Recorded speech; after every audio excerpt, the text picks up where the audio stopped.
Need to see your dance moves. I need to see your dance moves. Not dancing during the intro song. Illegal. Straight to jail.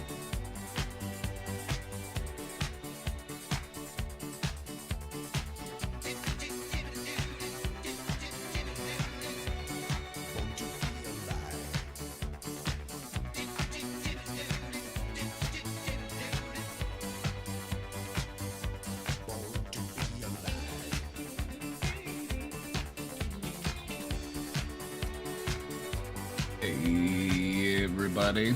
Hey Chris, how's it going? Saw Chris at TwitchCon. Sure to check out Chris.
Born.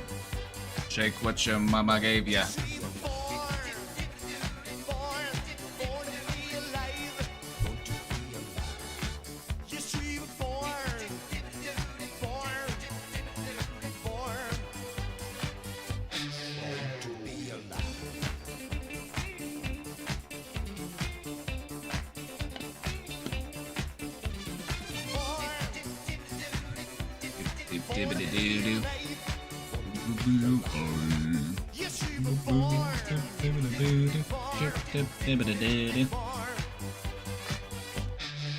Mamma mia.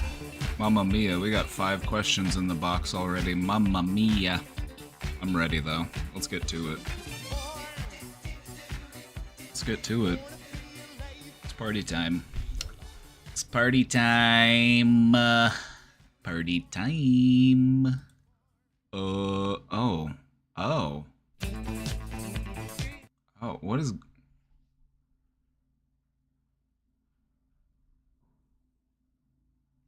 I should have checked this. I should have checked this before I went live. The power went out at our house while we were gone because there was storms, and I guess it messed up my settings. I'm gonna blame it on that. I'm gonna blame it. I'm gonna blame it on that, actually. Give me just a second, I'll fix it. This won't take me too long. Just a moment. I'm just so enlightened. I'm so enlightened. What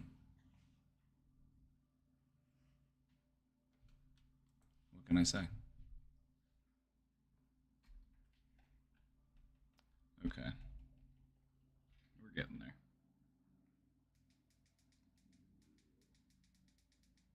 Nope. There we go. That's better. Gotta blame something. Oh, I'm blaming something. I wasn't here. How could I be accountable? I wasn't even in the room. I've got the perfect excuse. I was 2,000 miles away. Couldn't have been me. Couldn't have been me. Oh, okay. All right. Okay. Okay. Okay. That's better. That's better.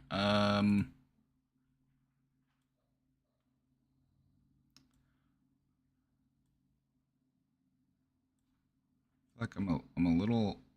There we go. I was a little.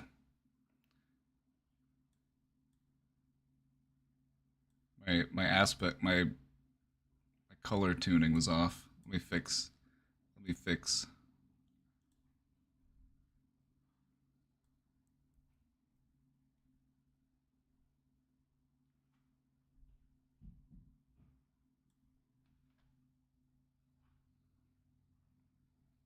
There we go. That seems about right. That seems about right. I can live with this. I can work with it.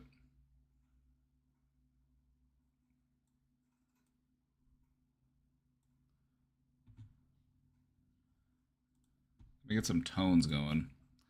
I feel naked without them. I need something in the background. There we go. Ah, that's better.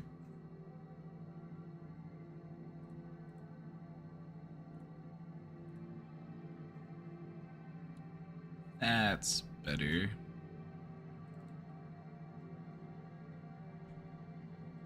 Let me look at one more thing real quick. But while I'm doing that, why don't you have a look at this?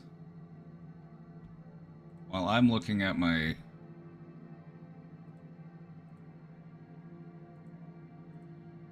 While I'm looking at that, you can look at this.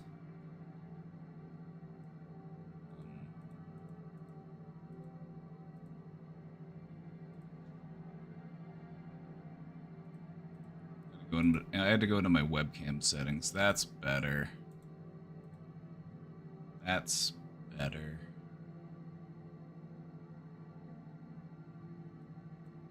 That's too bright. That's too bright. Okay, that's good. I like a little dark. Here we go. But my chroma key now. Let me... Just look at the wheel. Just look... just look at the wheel. Just look at the wheel while I fix my... While I get my shit together.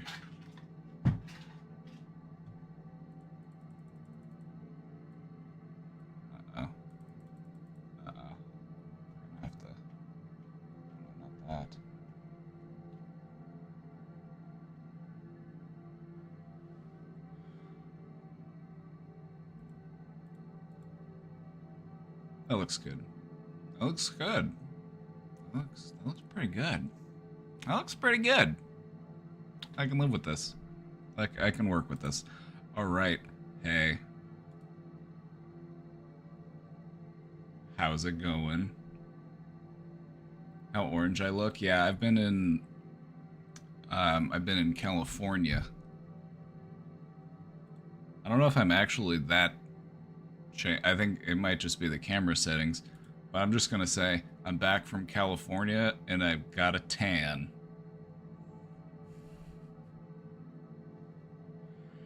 Hello. I'm back. I've missed you. All of you. I've missed you all terribly.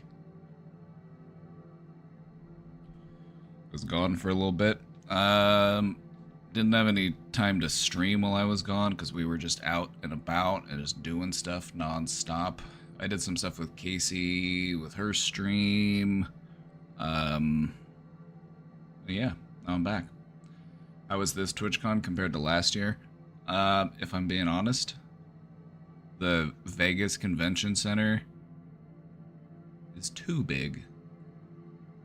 Part of what really detracted from the Vegas TwitchCon was the amount of walking you had to do to get into the convention. Even from the nearest, like, the nearest transit stop, you had to walk, like...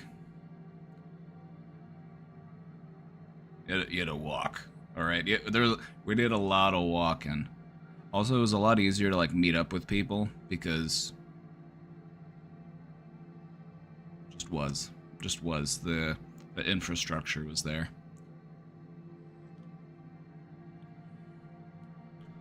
But no, this TwitchCon was fun.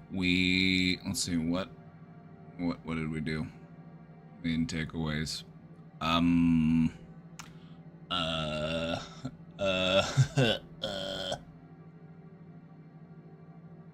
I can switch my light color, and I'm not super orange. The weather was great. The weather was delightful. It was like mid to low 70s, and then it would get down into like the 60s at night, but it wasn't super cold. It was like, yeah, maybe a little jacket. Maybe you need a little jacket. Oh, that was about it.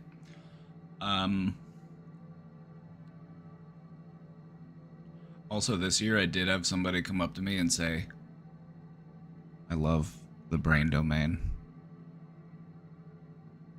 So, is Vindicated on the wheel? Is Vindicated on the wheel? If not, I need Vindicated on the wheel. Doladar's here. Doladar helps run the Stream Queen stuff, and we got to hang out at we went to the Stream Queen drag showcase. Was without a doubt one of the best drag shows that I've been to. It was so good. There was all in all it was like 20 queens. Vindicated? Were there naysayers? Yeah. My biggest enemy is me. You know, my own self-doubt, my own insecurities. And so I feel vindicated in that way.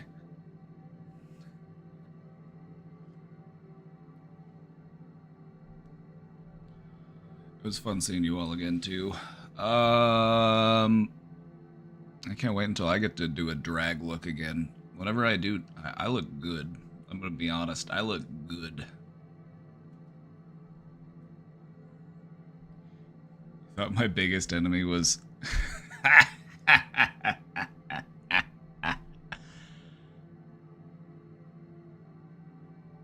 No. No, my biggest issue with him was that I was like, why do you not like me? And he would just never answer the question. So that was my issue. I'm like, I get it. I get it. If you want to be a hater, just tell me why you're a hater. Back it up. But there was... Anyway. But no, my biggest enemy is me. Do Dragon hit me up, I'll make you a star.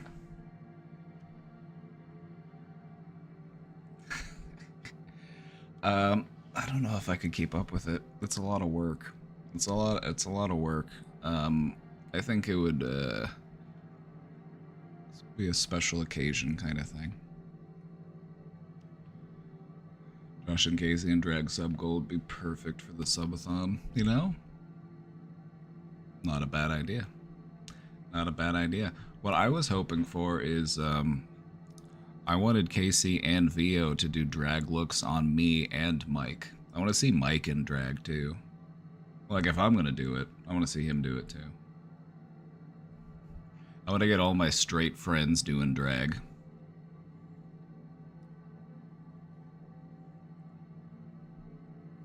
Because I feel like we all deserve to feel beautiful from time to time. And that's what drag is all about. It's about being, and feeling beautiful. Nothing wrong with that. Nothing wrong with that.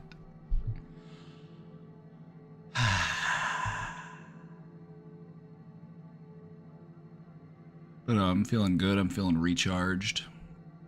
Feeling re-energized. I think I'm ready to get down to business. But first off, how are you doing? How are you feeling? You been hanging in there?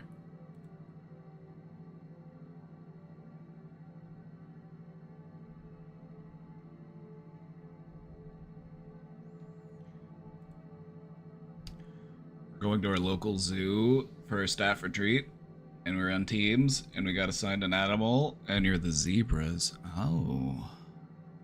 Fun. It's a fun one.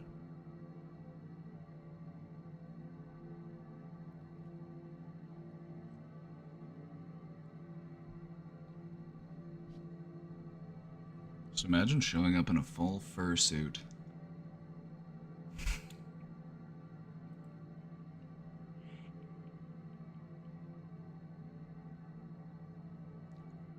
I think we're going to get down to business here in just a second because we've got some questions in the box and I'm ready to get to it.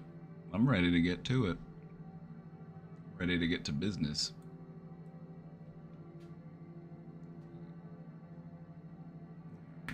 Yeah, that's fine. That's fine.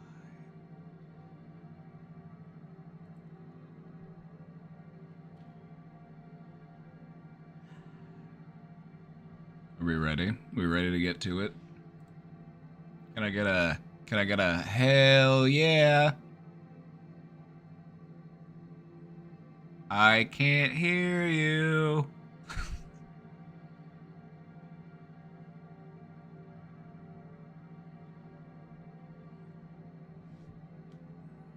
That's one of my favorite tropes whenever you're at a public show and the announcer will be like, let's hear some noise, and then they'll say, and then everybody will make noise, and then they'll say, I can't hear you, and then you have to make even more noise. I've come to the point where I just expect them to do that, so I save my real noise for the second ask, because I know they're gonna ask me to do it again anyway.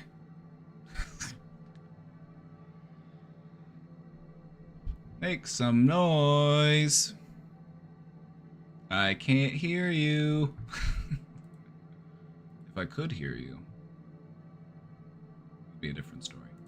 Anyway, it's good to see you all again. Let's get down to it. Let's get to business. Let's get back to solving mental health one question at a time.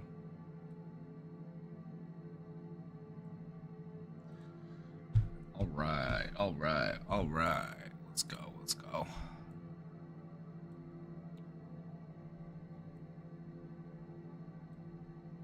They're doing death metal vocals. Hi,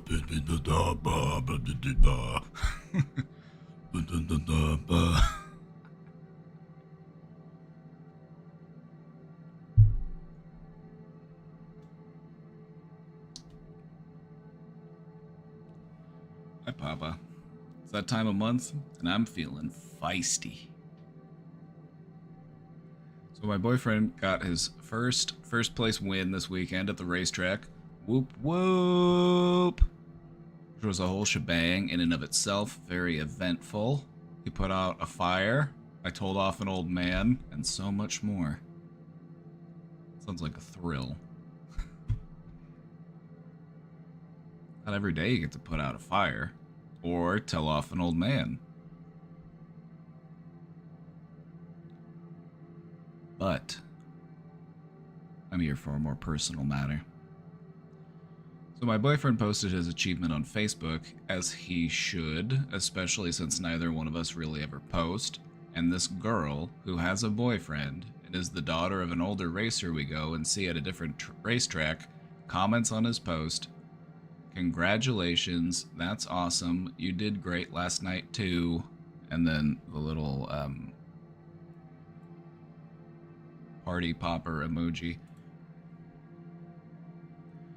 And I'm like, oh, whatever, she's just being supportive. But of course, his POS father likes her comment and doesn't comment himself because he also races but can't win.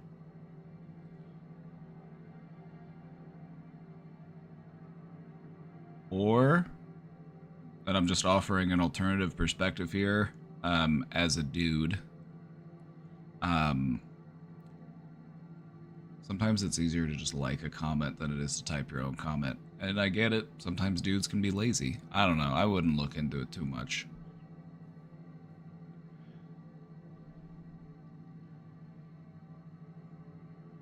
But I digress. Then the racetrack posts pictures of the winners, and my boyfriend reposts it. The other racers had the chance to comment and add him, which I love, but guess who? The girl comments on this post too, saying, "So awesome, congratulations again," his name. "Now tackle a win at said track. It's your time." Flexing arm, finish line flag emoji. I don't get it, sorry.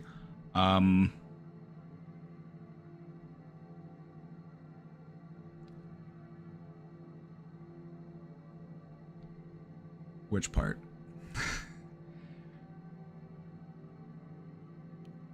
So I'm like, okay, hun, hormones want you to back off. And here I am, all worked up over this, and guess what? I see his father go and reply. He love reacts to her comment and replies like he has congratulated and replies like he has congratulated his son at all. He comments her name, "Maybe we can put him in her dad's car." And her dad, of course, responds to him saying, "It'll be for sale." So I'm just here maniacally laughing at the situation and trying to process WTF I'm watching. I liked her comment before my BF's dad decided to love react and reply, which makes it so much funnier to me. You're confused. I feel like I missed some chapters. Just roll with it. Just roll with it. I don't think you need all the lore. I don't think you need all the lore.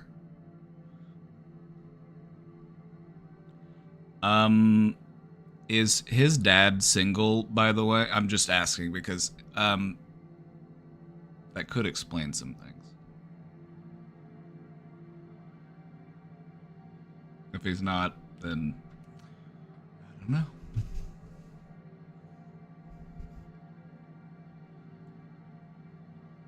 I decided to send her a friend request as well, just so she knows I see her. But yeah, holy crap, here I am ranting because I'm going to lose my temper. I was real-time discussing all of this with my boyfriend, and he finds it really weird too. I'm pretty protective of my boyfriend, hence me telling off an old man when he told my boyfriend's car to blow up mid-race.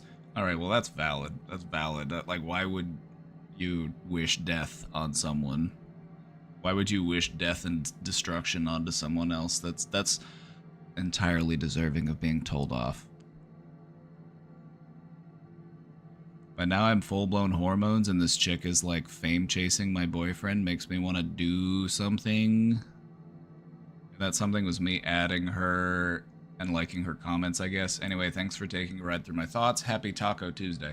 This one came in a while ago. This one came in while we were out of town, so I'm just catching up. This one came in a few days ago. So it's not Taco Tuesday. You can still have tacos, though. I'm not going to exclude anybody from tacos.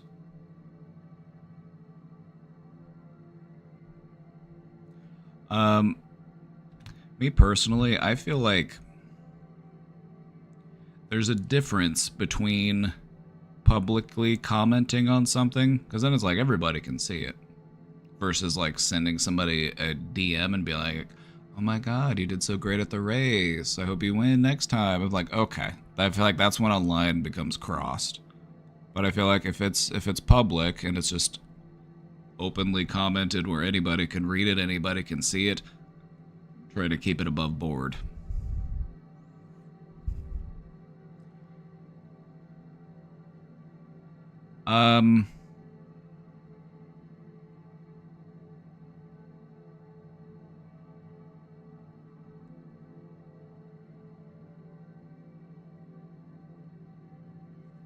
But yeah, I mean, if you trust your boyfriend and you trust that, you know, it's like, people are gonna do what people are gonna do.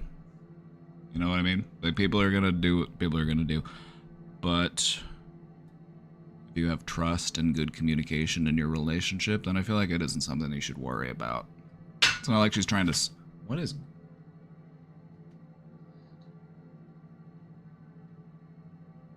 interesting. I'm just sitting here and I hear a noise. I'm like, what? I don't know what that was.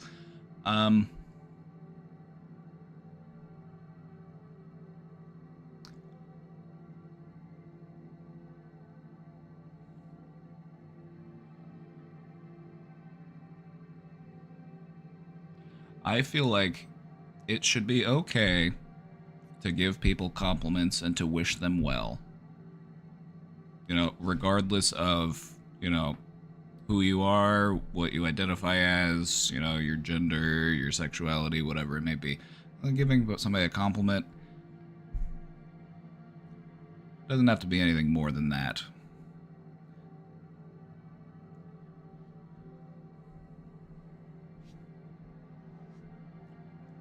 I don't know. You've got more of a in-depth understanding of the situation than I do, so I'm just kind of on the outside looking in. And so, I would just say,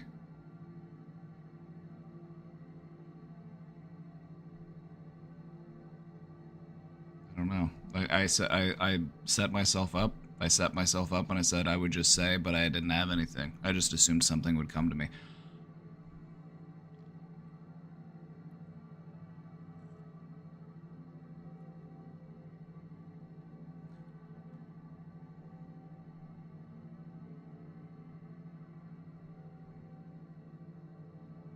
I feel like it's okay to be nice to people, and that it doesn't have to mean anything beyond that. You know, if I want to give somebody a compliment or say, hey, good job, or hey, nice outfit, it doesn't have to be anything more than that. But, I don't know.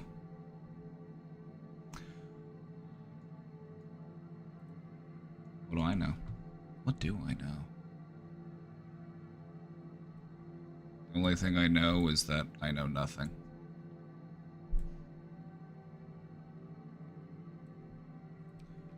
What is the right way to reframe what I tell myself when it comes to feeling anxiety and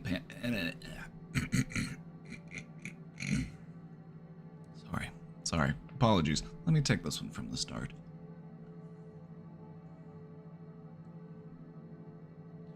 What is the right way to reframe what I tell myself when it comes to feeling anxiety and panic when I do basic/normal things? I feel like I'm failing at recovery when I experience these things because I feel like I should be able to do them without anxiety like I used to. I know this is causing a lot of shame, but I guess it's hard to know how to track progress of my recovery otherwise. Alright. When it comes to reframing things, I love helping people to reframe things. But I also find it easier to work with and easier to, like, actually, you know, figure out how to reframe a specific thought if I know what that specific thought is. But just from a general perspective, let's talk about reframing. Let's talk about it. So, where should we start? Where should we start? There's a few different angles that we can approach this from, and I feel like in due time you're going to want to approach all of them if you really want to manage and, you know, get a better handle on these feelings. So let's take a look at feeling like you're failing. Let's start with that one. Feeling like you're failing. Are you still trying? Are you still going? Are you still putting in effort? You haven't quit, have you? You're still working on it? If so, then you're not failing. The only time we truly fail is when we give up. When we quit trying, we throw up our hands.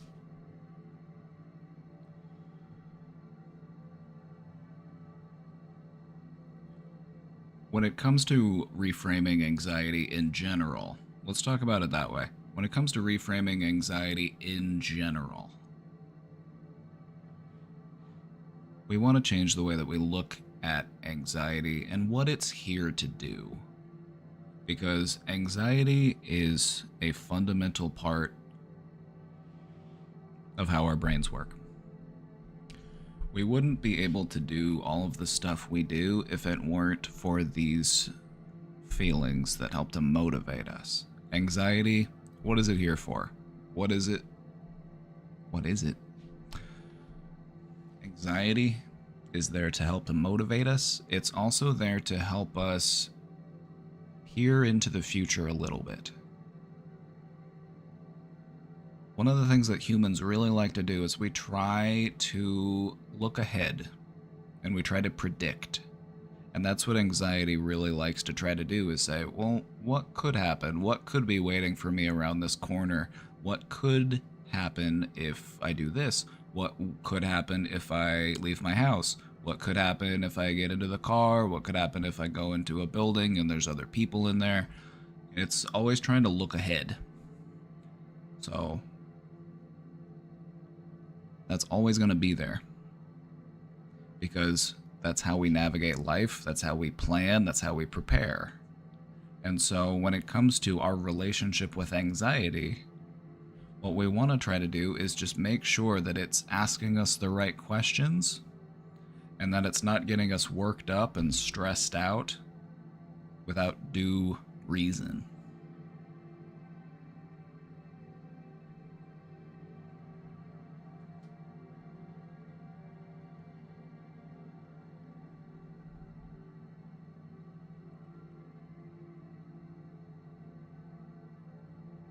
One thing that I find helpful to do, and if you're working on practicing to manage your anxiety, I would recommend to try this as well.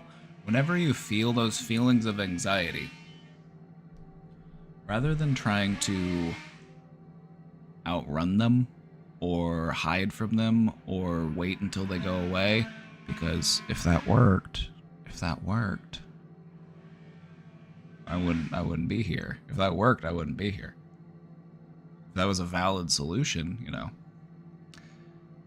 we wouldn't need therapists. What we want to do with our anxiety is recognize it for the tool that it is. And right now, it's just a tool that's being misused. And so what we want to do is when we feel those feelings, we want to try to just take a step back from them and look at them and say, okay, what are you here for? What can I do for you? A lot of what comes into play in dealing with anxiety is positive self-talk. Just redirecting your thinking. Just telling yourself, you know what? It's okay. I feel anxious right now, but I can get through this.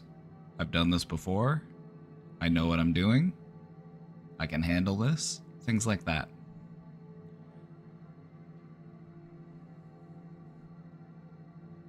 When all else fails, give your anxiety a job. When you feel like anxiety is just too much to handle and it's got you spiraling out, just give it a different job. Tell it to pay attention to your breathing. Say, hey, anxiety, just breathe. Nice, deep, slow, relaxing breaths.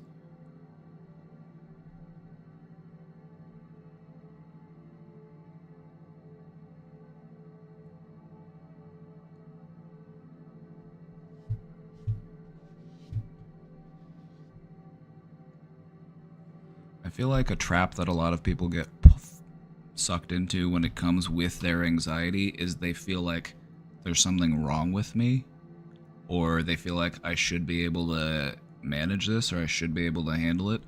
And the fact of the matter is that every single person that I have met has anxiety about something. I don't care how much money you have. I don't care where you live. I don't care how many resources you have, how many friends you have. Everybody's got anxiety. Because having anxiety is part of having a brain. And we all got brains.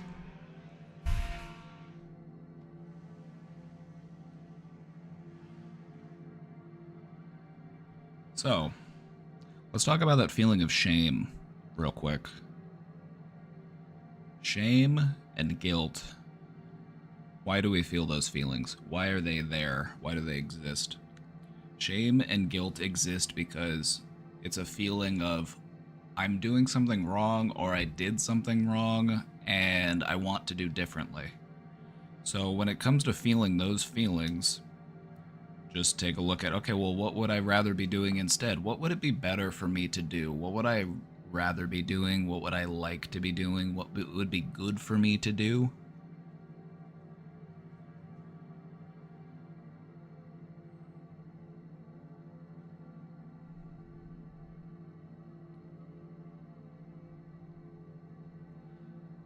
Also,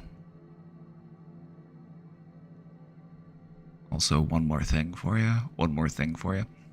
When it comes to dealing with your anxiety, it's like, let's say you feel like your anxiety is worse than it used to be.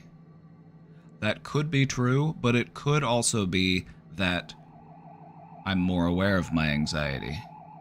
Because one of the things that happens when we actually start working on ourselves, when we actually start improving and working on our mental health, is we feel like, oh, this problem is bigger than I thought it was.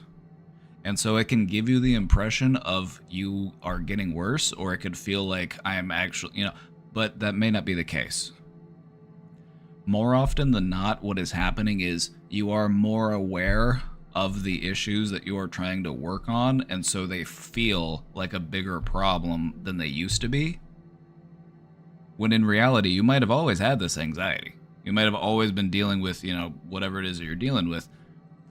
But since you're actually trying to take a crack at it, and you're actually trying to work on it, you're looking at it under a microscope. It feels a lot bigger.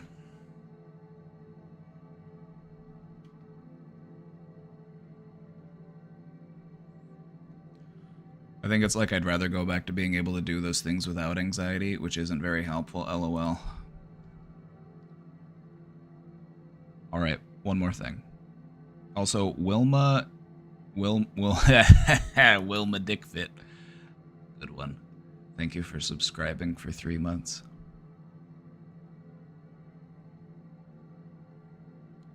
One more thing.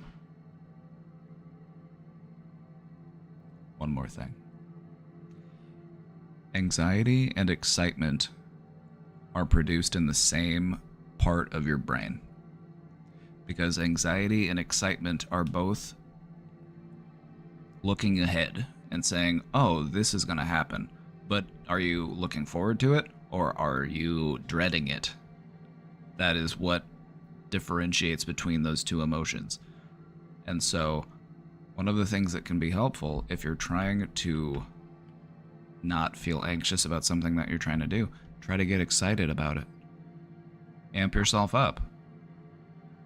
Amp yourself up in whatever way amps you up. Listening to music, jumping in the air. Me personally, I like to look to the great apes. I'm like, what do monkeys and apes like to do whenever they're excited? And then I try to copy them.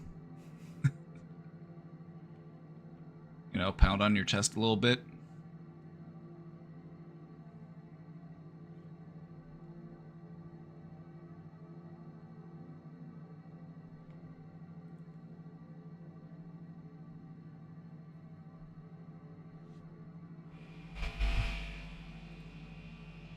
Some real unga bunga type stuff.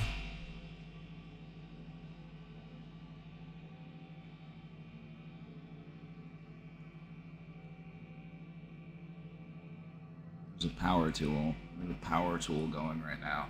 We're so close to being done with the construction era. But we're having some cabinets made. And there's a little bit of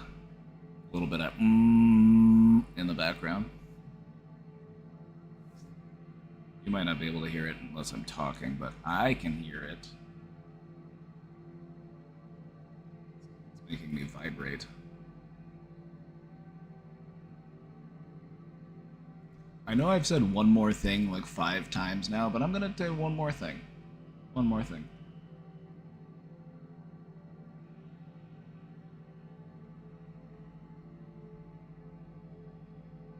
Don't forget, anxiety is not something that you're dealing with.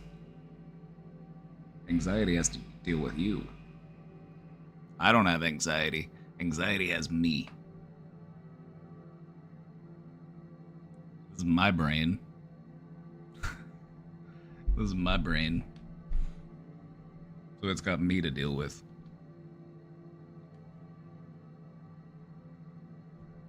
You like the one more things? I could go on. I've got more, but I've also got some more questions again. But we'll talk about it more later. I think I've given you enough to mull over.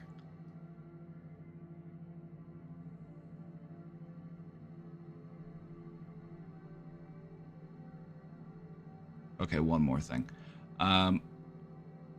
Whenever you can feel like your anxiety is starting to build or you feel like your thoughts are starting to take you in that direction, just try to pause for a moment and... Nice try. Nice try, brain. Nice try, brain. You almost got me that time. Because that's kind of what happens in our brains. Sticky Candy, thank you for the 28 months. 28 months. 28.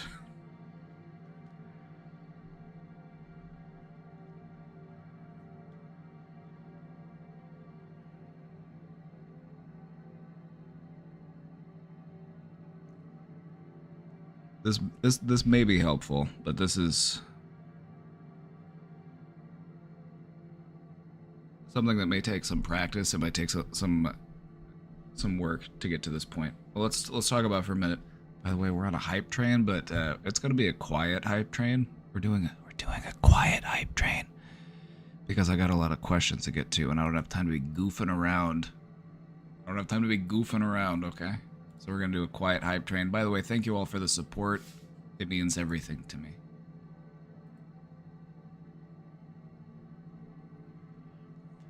One of the things that I really want people to understand and appreciate, and this is something that can initially sound kind of bizarre or kind of unusual, but just hear me out for a minute, alright? Sticky Candy, thank you for the 200 bits. Thank you. Thank you. Thank you.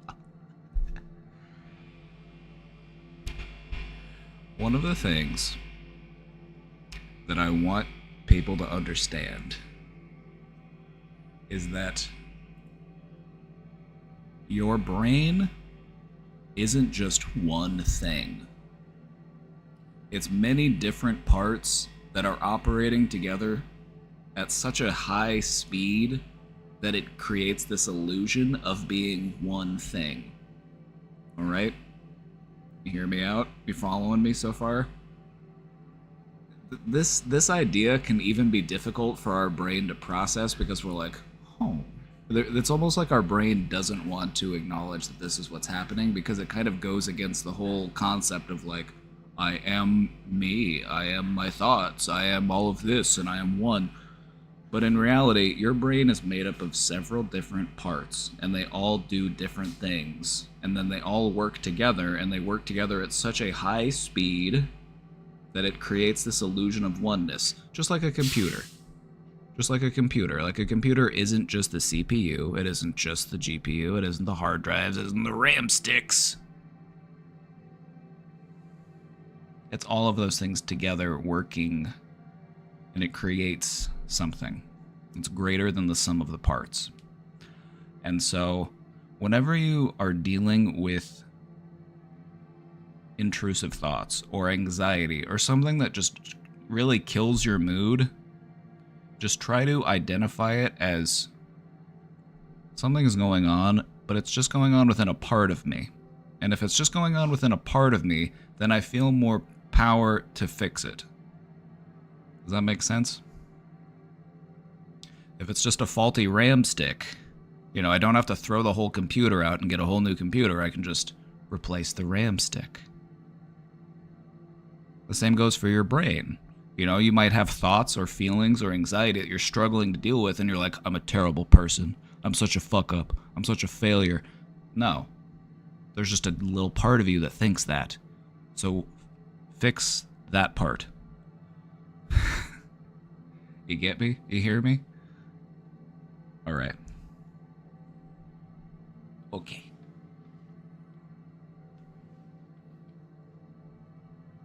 All right, anyway, let's keep moving. Are we going to get this hype train to level 2? We got 40 seconds left.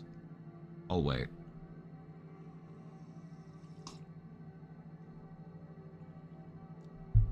Don't personalize it? Absolutely. Because your brain is going to have all sorts of bizarre or unusual or... Like, I have a lot of people ask me questions about intrusive thoughts. Intrusive thoughts can be hateful, they can be violent, they can be, you know, terrible. And people will be like, ugh, why did I think that? I'm such a terrible person. I had a thought that was bad. It's like, no, no, no, no, no, no, no, no. The fact that you had that thought and it created this feeling of like, ugh, within you, that's a good thing. It's just a way that your brain is reality checking. Do I actually believe this? It's just your brain in the process of figuring out what it actually believes.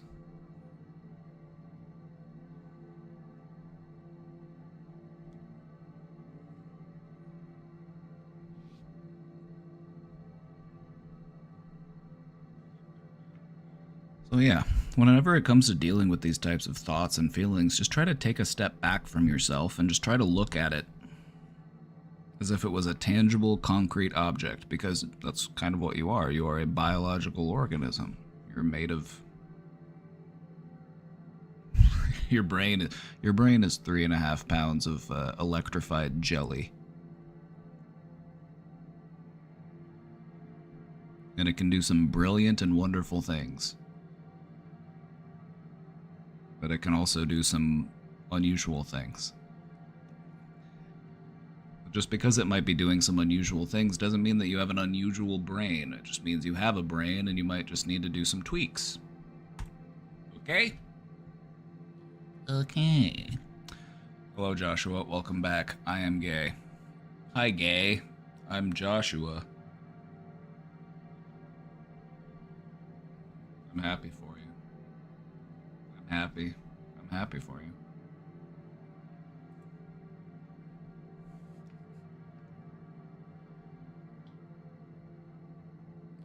But yeah, really, it's like you said, don't personalize it. Just because you have a thought that's fucked up doesn't mean that you're fucked up, okay? We're not fucked up for having fucked up thoughts. We're fucked up for doing fucked up things. There's a difference. You have, on average, about 50,000 thoughts every day. And some of those are just going to be completely useless. Some of them might be even harmful to you. And so when you catch yourself in those moments, just be like, huh, I don't really need that. I can let that one go.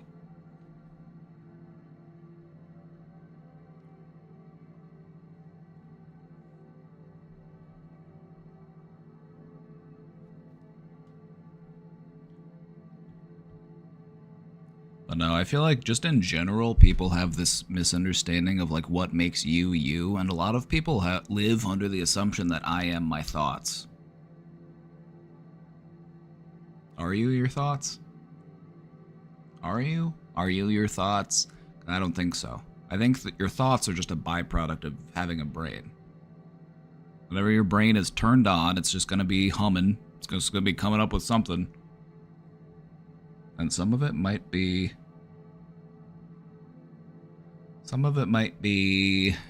downright useless.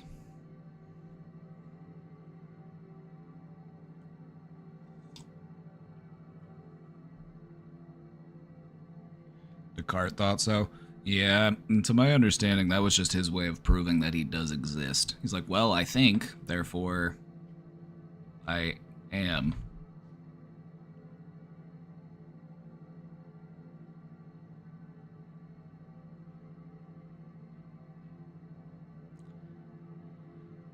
But yeah, that's why philosophy is fun.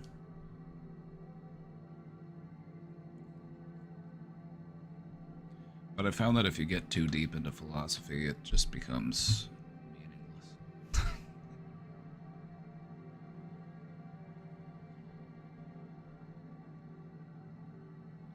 But no, you aren't your thoughts.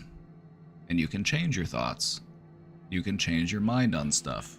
And I feel like that's a really important thing to, work into your life. Because a lot of people get stuck because they feel like this is what I think right now and this is what I will always think forever. And that doesn't help you. That doesn't help you one bit. Sticky Candy, thank you for the 5 gifted subs. Thank you. Thank you for all the support. Thank you. We appreciate you. Just looking at the names of the people who got those subs, and I'm like, Bees Booty, Grindhard, Sambury, RND Wasteman, and Tittlemilk. I'm like, are all these people here right now? I have lurkers. I've met some people and they'll be like, yeah, I watch your streams, but I just lurk. And I'm just like, get in there. Get in there. Come on in, the water's fine. Come on in, the water's fine. If you chat now and you used to be a lurker,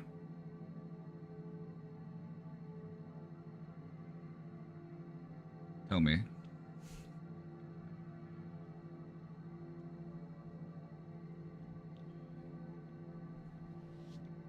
It's one of my favorite things. One of my favorite things to do. Turn a lurker into a chatter. Well, there's nothing wrong with lurking, okay? There's nothing wrong with lurking. I think the statistic on Twitch or just in live streams in general is like somewhere between like 80 to 90% of people who watch streams are just lurkers. Isn't that funny to think about? They're here right now and they're watching us. Ooh. Anyway. So happy you're back, Papa. Hope you had a fun trip. It was a fun trip. It was full of fun, but it was also very tiring. Just first off, being in a different time zone and then being up late, you know, because we were out until probably like at least 2 a.m. every night. Where did we go? I went to... Alright, so the journey was we flew from Kansas City to Las Vegas. Well, you're Swedish, so let me pull out a map.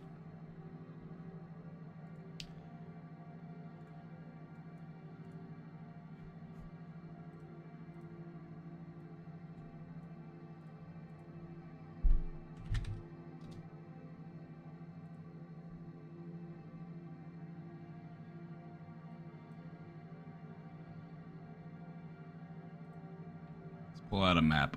So we flew from Kansas City all the way over to Las Vegas. And then we stayed in Las Vegas for a couple days. That's where our friends Mike and Vio live, and we hung out with them for a little while. And then we drove down with them. We drove down to San Diego, where TwitchCon is. Right on the border of Mexico. And so we went to TwitchCon. It was about right here. There it is, the San Diego Convention Center. Let's get that satellite view. So we went to the... Also, there's like a boat parking lot here, which is kind of funny. And there's also like some big, like you can see it, like look at the size of that boat.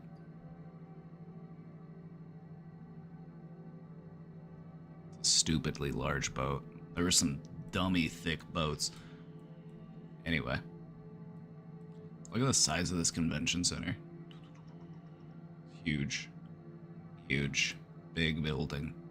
So a lot of walking to do. And then right across the street there's this district where it's got a lot of like bars and restaurants and all sorts of fun stuff. So anyway, we were in San Diego for a few days, and then we drove back to Las Vegas. We drove back to Las Vegas. It took about 5 hours, so we were in the car for about 10 hours. And then we flew back here yesterday. I went to Mexico. I would have gone to Mexico, but they changed the rules recently. I don't know. When I say recently, this could have happened 10 years ago for all I know. You used to be able to just go into Mexico with your ID, but now you need like an actual passport to go into Mexico. So, but next time I go, I do want to go down into Tijuana.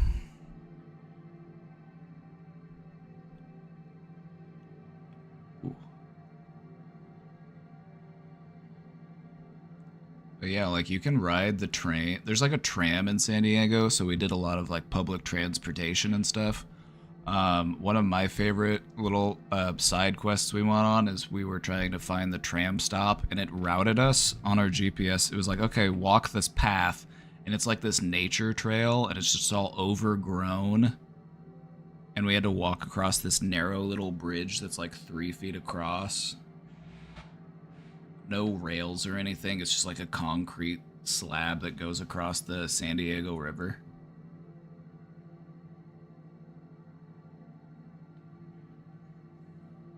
I heard there was some weird guy at TwitchCon. I mean, I don't think I was that weird.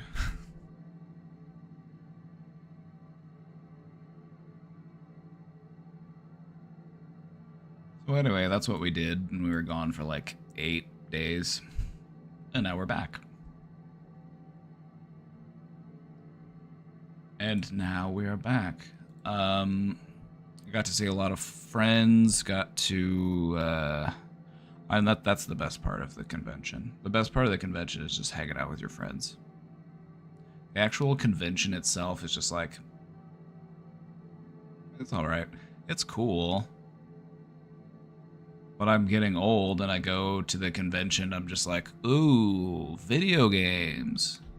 I'm not trying to be a hater or anything, because there was a time in my life where I would have been thrilled. But I feel like, I'm an old man now. I'm an old man now. I still like video games, don't get me wrong, but like, where was I going with this? I don't know. Yeah, I heard that there were people going around harassing people at the convention. Nobody harassed me.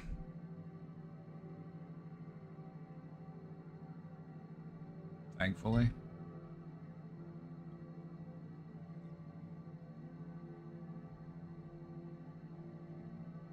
I'm not even okay, like I don't know, people don't normally bother me. I think it's just one of the benefits of being big. It's just one of the benefits of being a big person is like people just don't really bother you.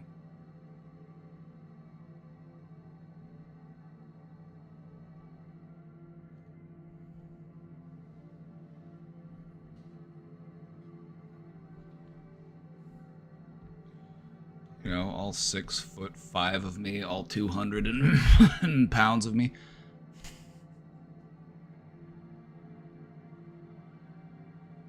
Saw strange people as well. Well,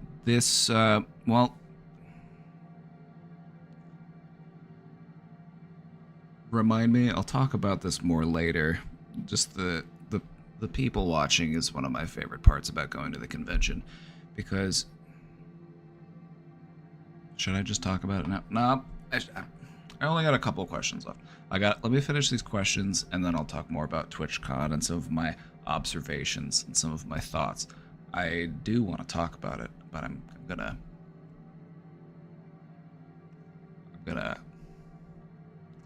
sit on it.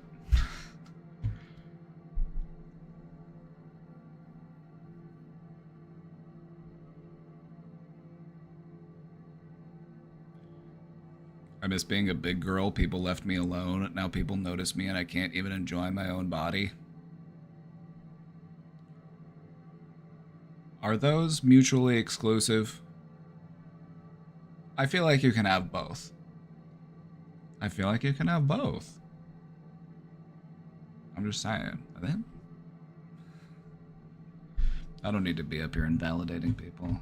Alright, let's go back to questions. Hope you had a fun trip. I did.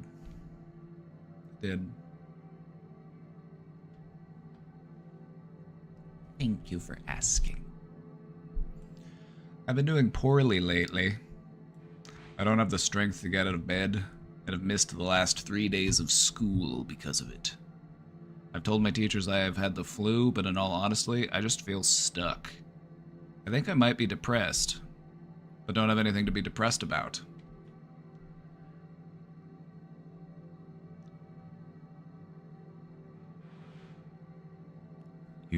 You don't have to have a reason to be depressed. You don't have to, there just doesn't have to be a thing that you are depressed about. Depression is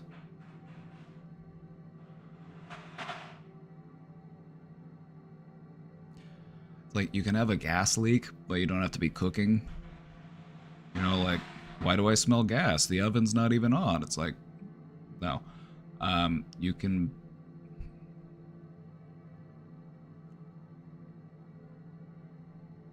Depression. It's a gnarly beast.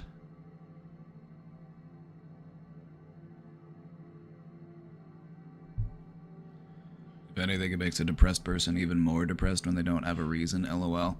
Yeah, you do have a reason. It's because your brain's chemicals are out of whack and we need to get those brain chemicals back in order. That is the... That is the nuts and bolts of it. If you're just going to look at it from a purely neurological perspective, why am I depressed? I'm like, well, my brain chemistry's out of whack. It's like, okay, so what can we do about that? We can take medication and try to get things in balance. We can start practicing and engaging in new behaviors that actually will reflect in our brain chemistry.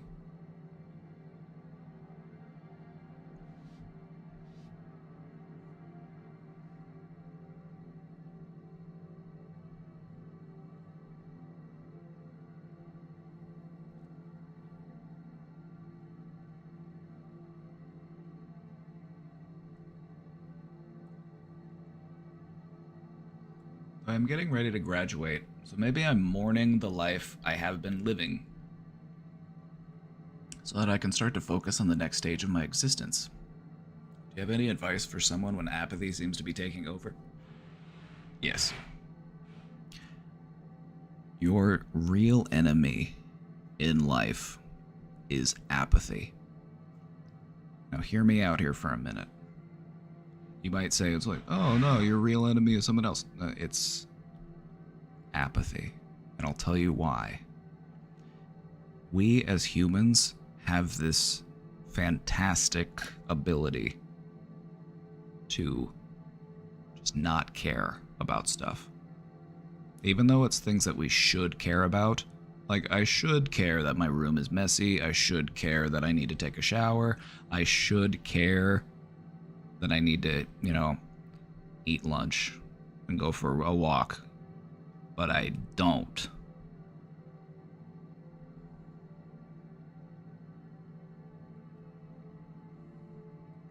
And I feel like this is what a lot of people fall into, and this is what ends up causing a lot of people to be depressed, is that because they just fall into this hole of, why should I care? Why should I care?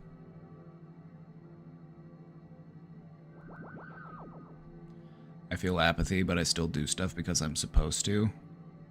Can I offer you one little tweak? Can I offer you one little tweak? Because that's good, but I want to offer you one little tweak because I want this to work even better for you. Instead of it's because you're supposed to, do a little bit of reframing. I do it because it would be good for me if I did this. I'm doing this because I care about myself. I'm doing this because I love myself. I'm doing this because I deserve this. See what I'm saying?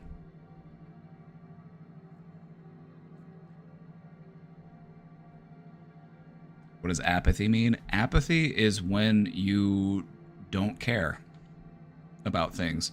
I'll give you an example. It's like, let's say, I'll give you an example, and this will be something that you might find relatable, because one of the things that really lends into apathy is proximity. The farther away from you that something is happening, the harder it is for you to care about it. And that's by design, because our brains are only built with so much processing power, so we can't care about every problem in the entire world. Otherwise, we would spend every second of the day finding out about a new problem that just happened. It's like, oh my god, somebody just got mugged in London. Oh my god, somebody just got stabbed in Portugal. Oh my god, somebody just got kicked in the balls in the Arctic Circle. It's like our brains can only process so much. And so what it does is when it's too far out of our zone, we just don't really care about it that much because it's not really relevant to us.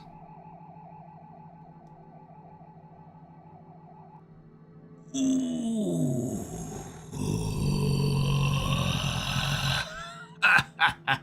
40 months. Let's go. Let's go. Good morning, King.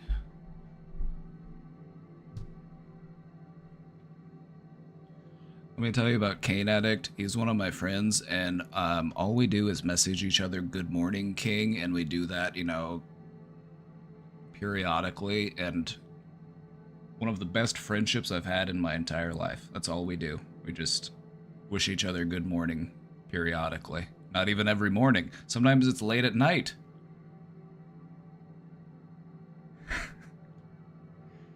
One of the best friends I've ever had.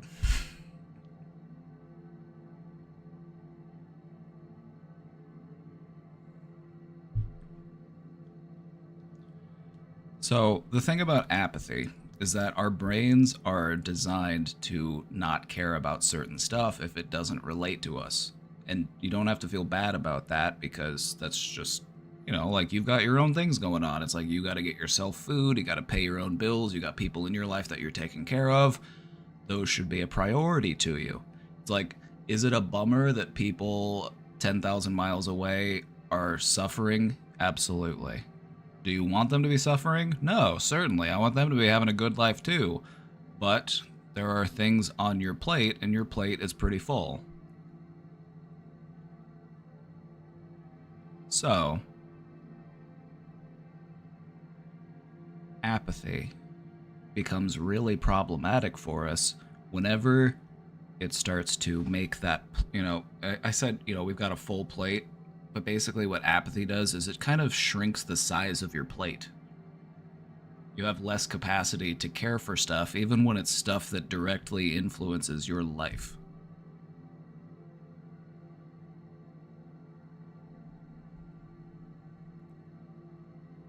So, my advice for someone when apathy seems to be taking over, don't feed into it, because one of the things that apathy will do is it will provide you with all of these reasons why you shouldn't care.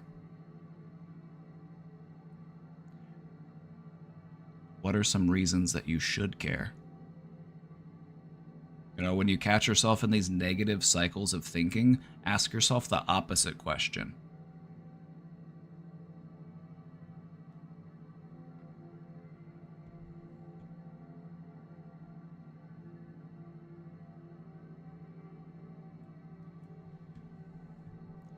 Anyway, I would apologize for being such a sad sack, but I don't want to get bonked.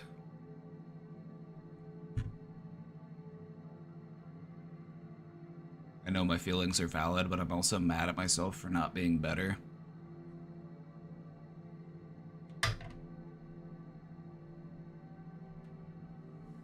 Why?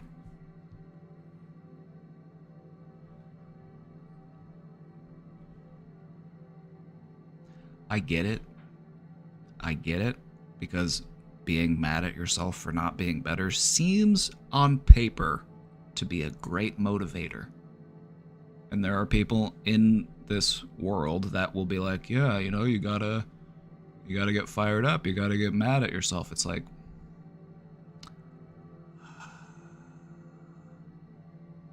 this really takes away from your ability to recognize your progress.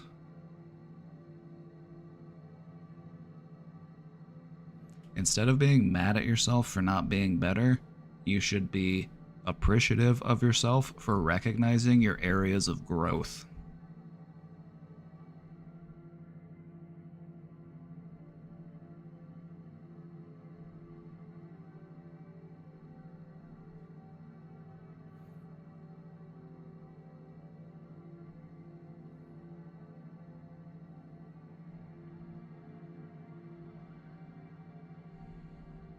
You should be celebrating your ability to change, rather than punishing yourself for not being someone else.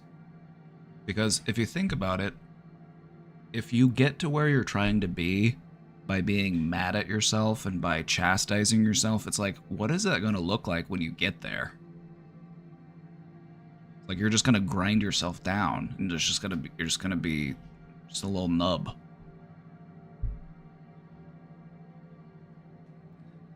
Do you see where I'm coming from with that?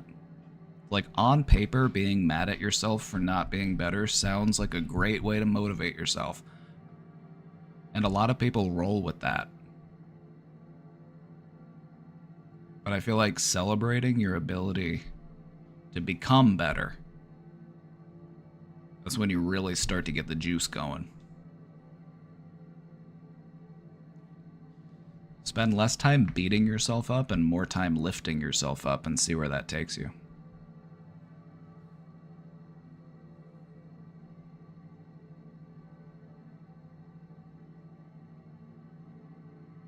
I'm not saying that we shouldn't be mad at ourselves sometimes, because sometimes we're totally valid in being mad at ourselves, but I'm saying that that doesn't need to be our primary drive to improve. You know what I mean? Thank you for letting me air out my grievances. Any advice at this point would be grand. Let's see if I have any more thoughts, because I feel like I already threw a lot of stuff at you.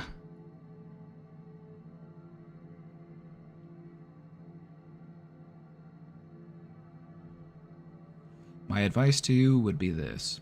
If there are times in your life where you feel like, I need to feel like shit, allow yourself to feel like shit, but to an end. You know, like, let me give you an example. There are my times in my life where I'm like, today's just not my day. This day is fucked beyond repair. This day cannot be unfucked. Let's try again tomorrow. And that's fine. You can't make every day a good day. So if, just write that one off and try again tomorrow.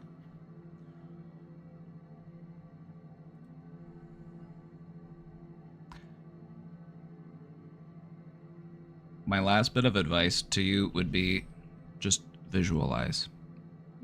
You, just a little bit further ahead. What would that look like? What would it be like? What would I be like if I was just a little bit further along in the direction I'm trying to go? That is how you become that person, by getting to know them. If you want to become that version of you, that quote-unquote better version of you, you got to get to know them.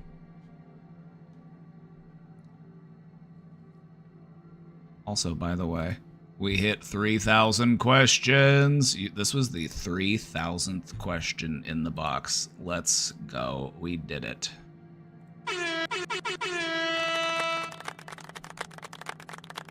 $3,000 questions.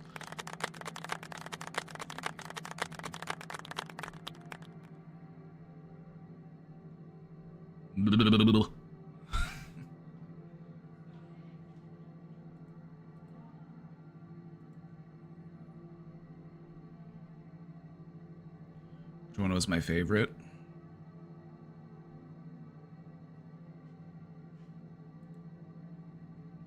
I don't know. I'd have to think about it. I don't think I have a favorite. Also, we're busy today. If you look at this is I've got 11 questions on deck, so I need to start. I need to get to it. All right. Nothing is interesting to me. I find close to zero enjoyment in anything I do. I tried to go to my psychiatrist, and I did get medication, but nothing has changed for years. Is there something I could do to fix this? Thanks for answering. All right, speedrun. Speedrun. You were right to go to a psychiatrist, and you were right to try medication. These are what a lot of people do when they feel that way. But that's only the first step. When it comes to finding more joy and satisfaction in life, what I find to be most helpful is, first off, believe in your ability to get better. Believe in your ability to change, because that is what will be essential on your progress forward. If you believe that I can't change, if I believe that I can't get better, then you're never going to. So just don't forget that. You can grow, you can change, things can get better.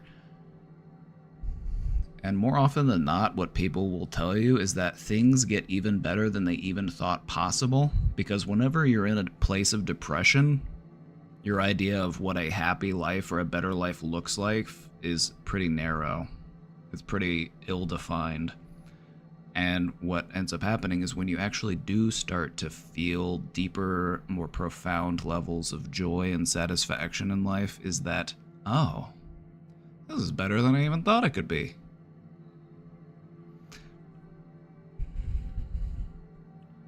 So anyway, a healthier, happier version of you. What does that look like? What does that person look like? What do their thoughts sound like? What does their day look like?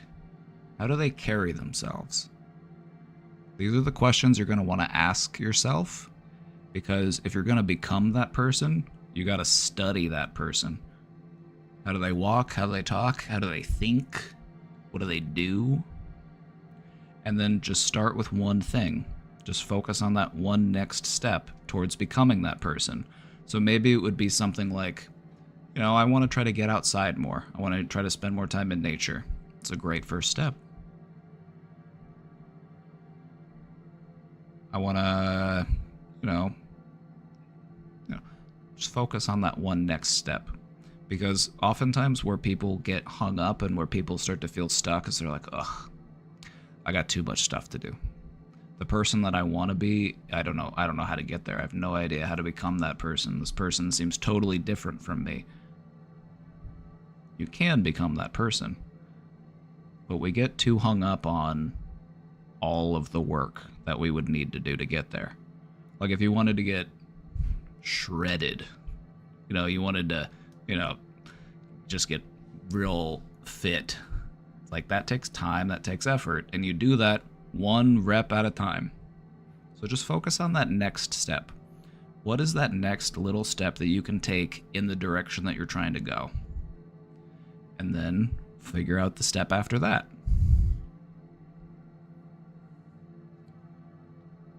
The next step is always the most important step.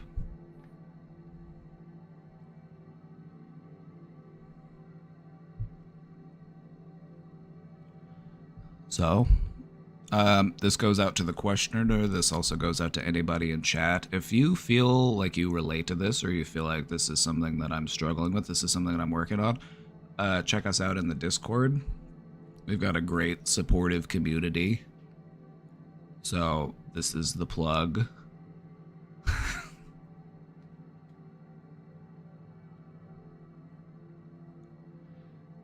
I used to project my own emotions into the world, and I thought that no one in the world is actually happy, that everyone was sad or pretending. That's so real and so true, because that's what a lot of people do. Is they'll be like, I'm unhappy, and I don't know how to be happy, so no one else could possibly know how to be happy. They just must be kidding themselves. They're a bunch of fools. But really, it's just me putting on clown makeup. So, what does a happier, healthier version of you look like? And what is the next step in becoming that person? Is it cleaning your room? Is it getting out of bed? When it comes to the next step, it can be as small as you need it to be. It could be, I'm having a hard time getting out of bed. Okay, then your next step is sit up. You don't even have to get out of bed yet, just sit up. I've found, because I also used to be bed locked. I used to have a hard time getting out of bed some days. The hardest part that I found was just sitting up, but I found it's easier to get out of bed if you just sit up for a little bit first, and then just do it one leg at a time. Don't just go from laying flat to being up and walking around. Like, sit up for a bit first. Like, you need a minute or two to just sit there and just do it. Do it.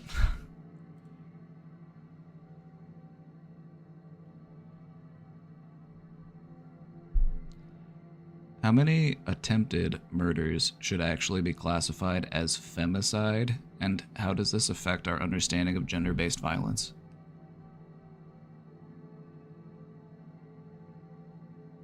I might need to tag Sabi in for this question.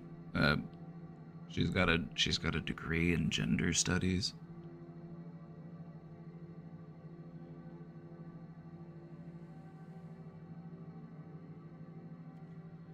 How many attempted murders should be actually classified as femicide, and how does this affect our understanding of gender-based violence?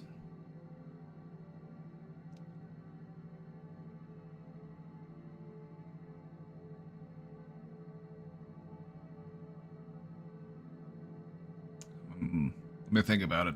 Let me think about it.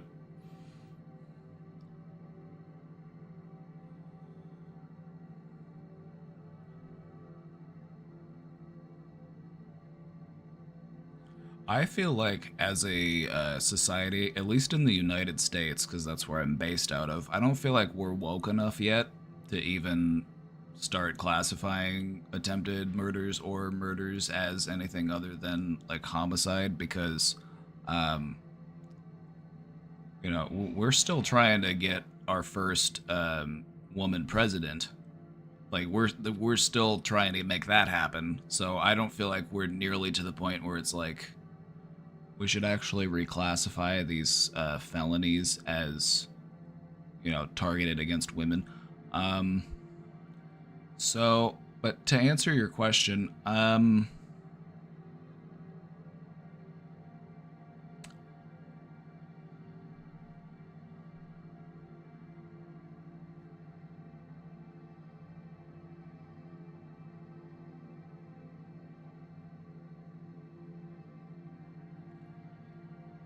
we have far too many crimes committed against women, and a lot of these are committed by people that they are in relationships with. There's a staggering number of, like they always say, like you're most likely to be killed by someone you know, and in the case of women, you're more likely to be murdered by someone that you were in a relationship with than just some random person.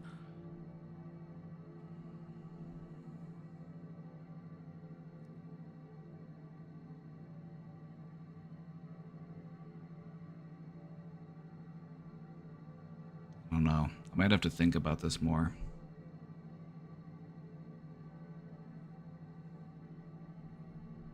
I'll let a woman answer the question.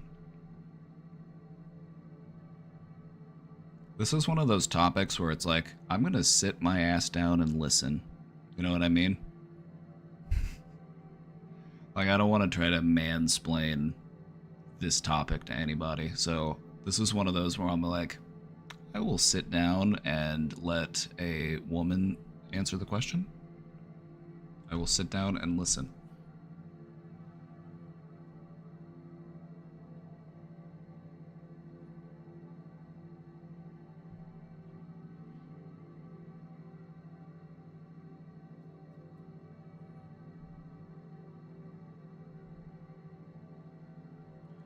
Gender-based violence, though.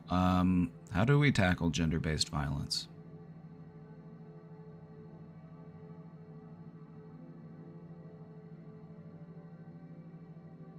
I think that by and large, men need to do more to hold other men accountable for their bullshit.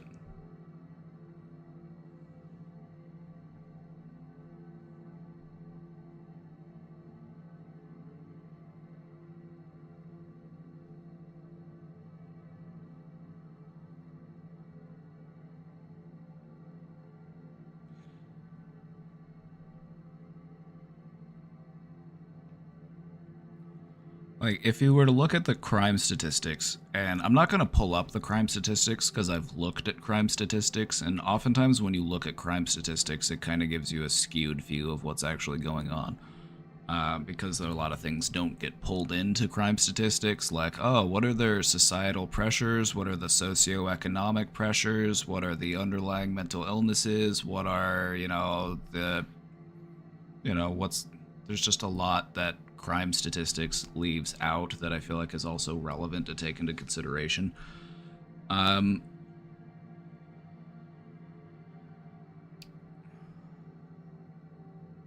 I feel like the real problem is a lot of men feel like they own their partner.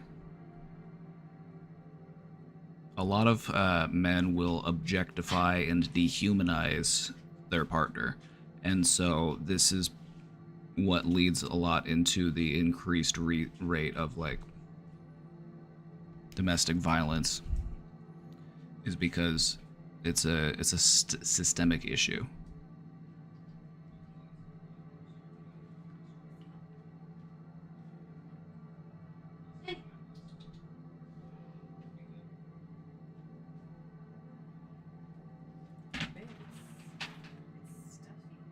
It's stuffy. That's how I like it. Oh, you're fine. Come on, dogs. Dogs, I don't have food for you. Get out of here. Beaver in the window? Beaver? I made cat food for the cats today. We ran out of canned food, so I made them some food. I think Beaver really liked it. Although Beaver will eat anything, so. I hate men. I mean, you and me both. As a man. But I think, I don't hate men, I don't hate men. I hate the patriarchal virtues that are enforced on developing men. That's what I hate. I hate the fact that many men are conditioned to believe that you aren't allowed to express your emotions, and also you you have to just be this stone-faced, stoic figure, and also you have to be aggressive when there is a problem. There's a lot of like silverback gorilla chest pounding posturing type stuff that goes on, and a lot of like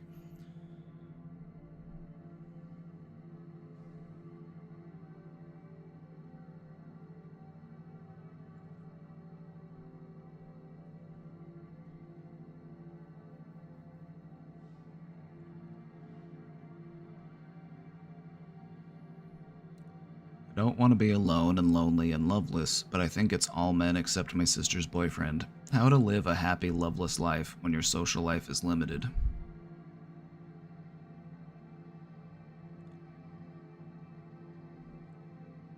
Alright. I'm going to answer this question with an analogy. You can grow plants in your window. You can grow bigger plants and more diverse plants. You can have a bigger garden if you do it outside.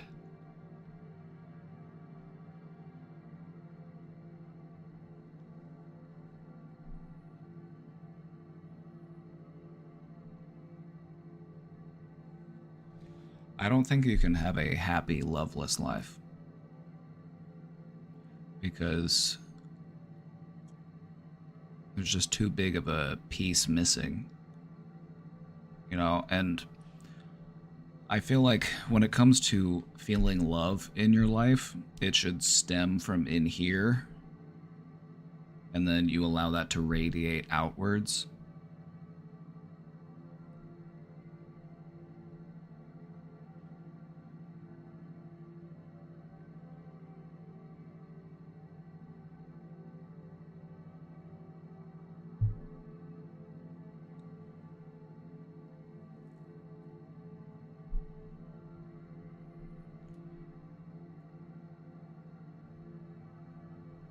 So, your question was how to live a happy, loveless life, and I feel like there's always going to feel like something's missing. You can have, all sorts of hobbies, you can have all sorts of, things in your life that bring you joy.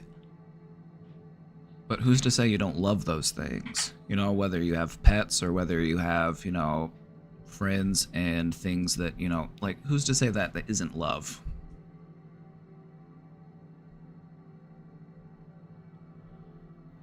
Love is something that's much more broad than just romantic love. That's just one shade of the entire spectrum that is love.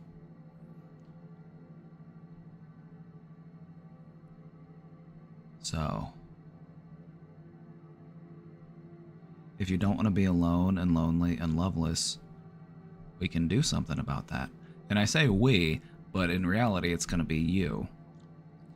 When it comes to, finding those things in life, it's like other people can light the way for you, but it's going to be you that has to take those steps. So,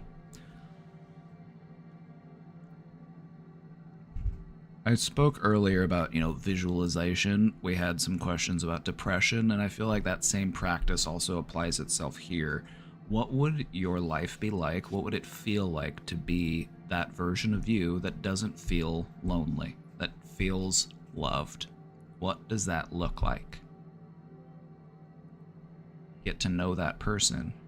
Appreciate yourself, appreciate your own ability to grow and connect and to have meaningful relationships with other people. Because that's when life really gets good, is when you can share in your happiness with the people that you love. Because I feel like the amount of love and happiness we can experience when it's just us is limited. It's like going to Disneyland by yourself. You go to Disneyland by yourself, you can have a certain amount of fun. You can have an enjoyable time. But when you go and there are other people there that are also having fun with you and you can share in that experience, it takes it to a whole other level. And so I feel like love and happiness are things that are best shared with people that we care about. If your social life is limited, what can we do about that? What we can do to open up a little bit? Maybe we need to let some walls down. Maybe we need to let go of some things so that we free up some space within our mind and within our hearts to let more love in. All right?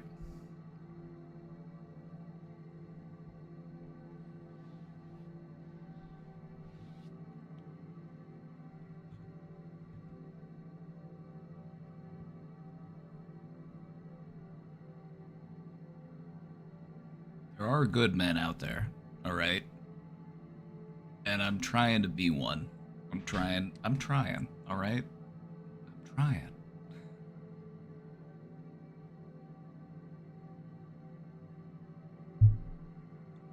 Tiny Meows brings up a good point. You can be alone without being lonely. You can also be surrounded by people and still feel lonely. And so loneliness and having people around you are not the same thing. Or not, I mean, they're not, you get what I'm trying to say. It's about the word that comes to mind is courage. It's almost like a courage. You have to put yourself out there. You have to open your heart up. And sometimes that hurts. Sometimes we shut ourselves off from love because we don't want to get hurt. But if we don't get hurt, if love didn't hurt sometimes, then what does it mean? Like, if we were to lose love in our life but feel nothing about it, then what was that love even worth? So it's like you want it to hurt because that means it meant something. So, open up your heart and let the love in.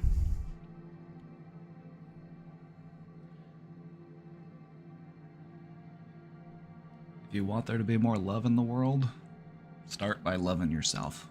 Let that love radiate outwards.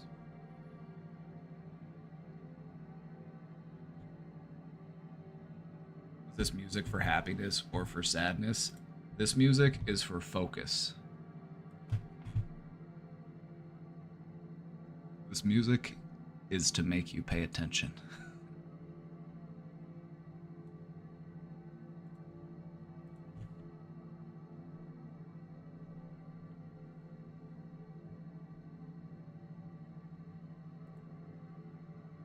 Can you heal narcissistic people? Ooh. Heard there are good men here. Hold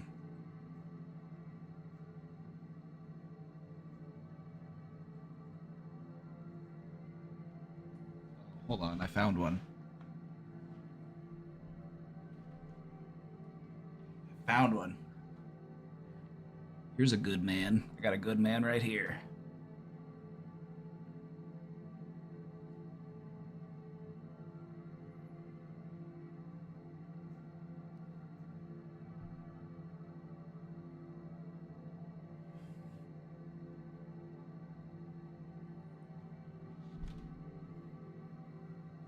Such a good man.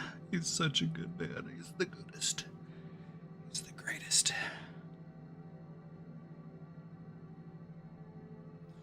Can you heal narcissistic people?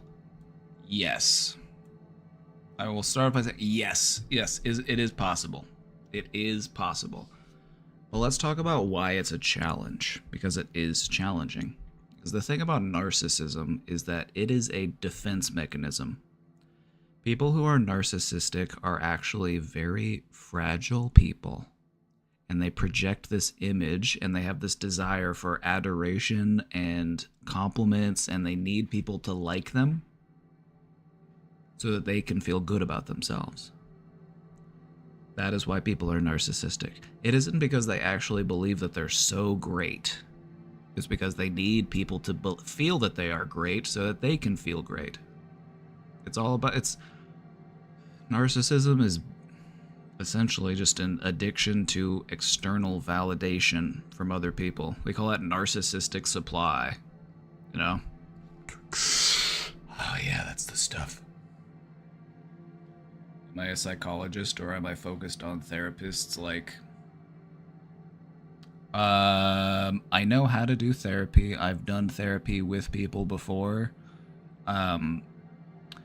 But if I'm being honest, just between me and you, I like to call myself a psychologist because it sounds cooler. Don't tell anybody. It's just our little secret.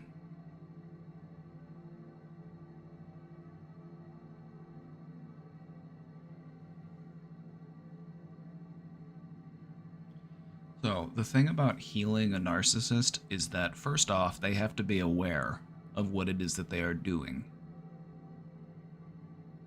There is a lot of, deep, profound work that a person has to do with themselves in order to build themselves back up.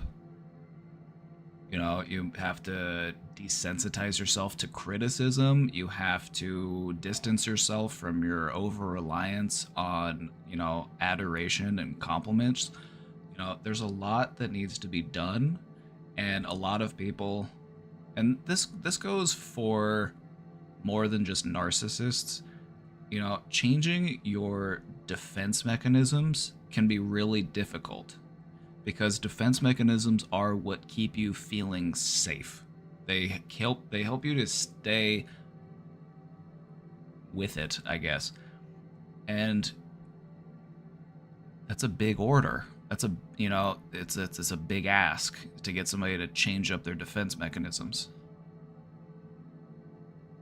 Because in doing so, it can make you feel defenseless. How can you tell if you're a narcissist? In the simplest terms, I would say overly sensitive to criticism. If somebody tells you something and you will be like, well, they're wrong, or but also you need people to say nice things about you so that you can feel good about yourself, because otherwise you just don't feel good about yourself. Is it possible to have narcissistic moments and not be a full-timer? Absolutely. I would say that narcissism kind of operates on a Richter scale. It's kind of like a logarithmic scale, like how they measure earthquakes. So, like, a level 10 narcissist, like top tier narcissist, Donald Trump. Donald Trump is, without a doubt, one of the most narcissistic people you will ever see, because he will never admit to a fault or a flaw. Everything that happened that was wrong was somebody else's problem. It was their fault. I didn't do anything wrong. I'm great. I'm perfect. We're wonderful. People love me. But I would say this. If you feel like I might be a narcissist, you might have narcissistic traits, but that's not... it's not untreatable. It's not unchangeable. It's not uncurable. It's not, I feel like everybody, to some extent, has a little bit of narcissistic traits, because just being honest, you know, having people say not nice things about you doesn't feel good, and having people say nice things about you or supporting you, that does feel good.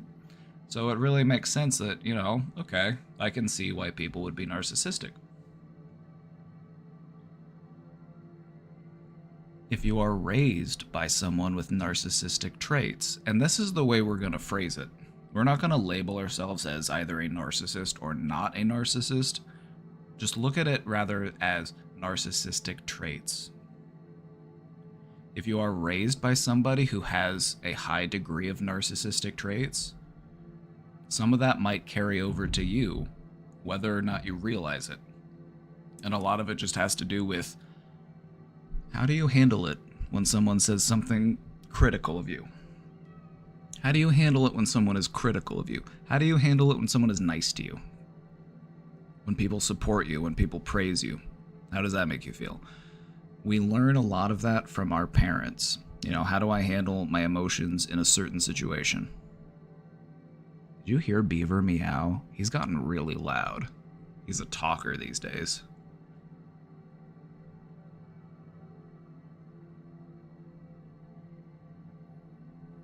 If you have two narcissistic parents, are you more likely to have these traits? Do you see a situation or do you see, like,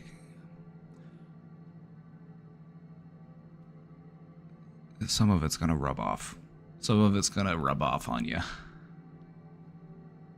But that's not an inherently bad thing. This is just something to work on, becoming less narcissistic. I feel like everybody has it in degrees. But you don't need to be like, oh no, I'm an evil villain because I like when people compliment me and I hate it when people criticize me. It's like, no. Deep down, narcissism is just based on insecurity. The best way to change narcissistic traits is to build up self-esteem and self-efficacy. And to not become overly reliant on external validation.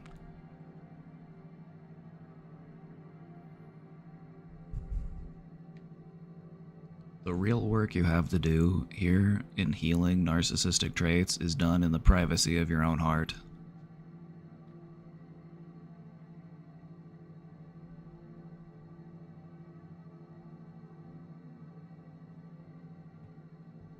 So, can you heal narcissistic people? Yes, but for many people it's a challenge because they like to, you know, deny that these traits exist within them. They're like, oh no, I'm not a narcissist. Because whenever you think of narcissist, where does your brain go? It goes to Donald Trump. It goes to the biggest narcissist you can think of. It's like, ugh, Elon Musk, ugh.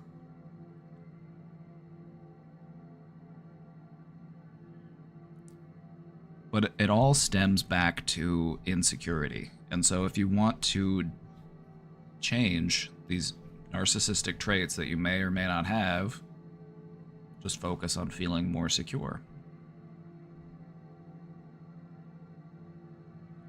When I feel anxiety and nervous, what's the best way to calm myself? Alright, I'll show you. We'll do it together, alright? This is one of the best ways to feel better immediately when you feel that way. Because a lot of times when we talk about, how do I feel less anxious? How do I feel less nervous? It's like, okay, well, like, here's some things you can do. Like, here's some exercise. Like, I don't want to feel better tomorrow. I want to feel better now. This is the stress I'm dealing with right now. So, one of the best ways to do this is done through a breathing technique. And what this breathing technique does is it helps to regulate and balance the stress hormones in your brain. Because when you feel really anxious and nervous, your brain is cranked out on adrenaline and cortisol, which can make you feel uneasy. It can make you feel stressed. It can make you feel restless. And so, this is what you do. You want to first breathe in through your nose and fill up your lungs. Hold that for a second, and then take a second breath in through your nose and top it off. What this does is it pushes air up into your entire lungs, because your lungs kind of have this like top part to them, and that second breath can really just help you get a big, full, deep breath.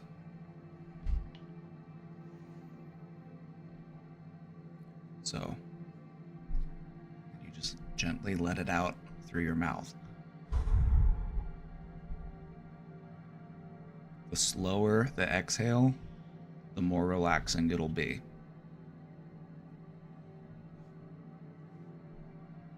So, once again, breathe in through your nose and fill your lungs with air.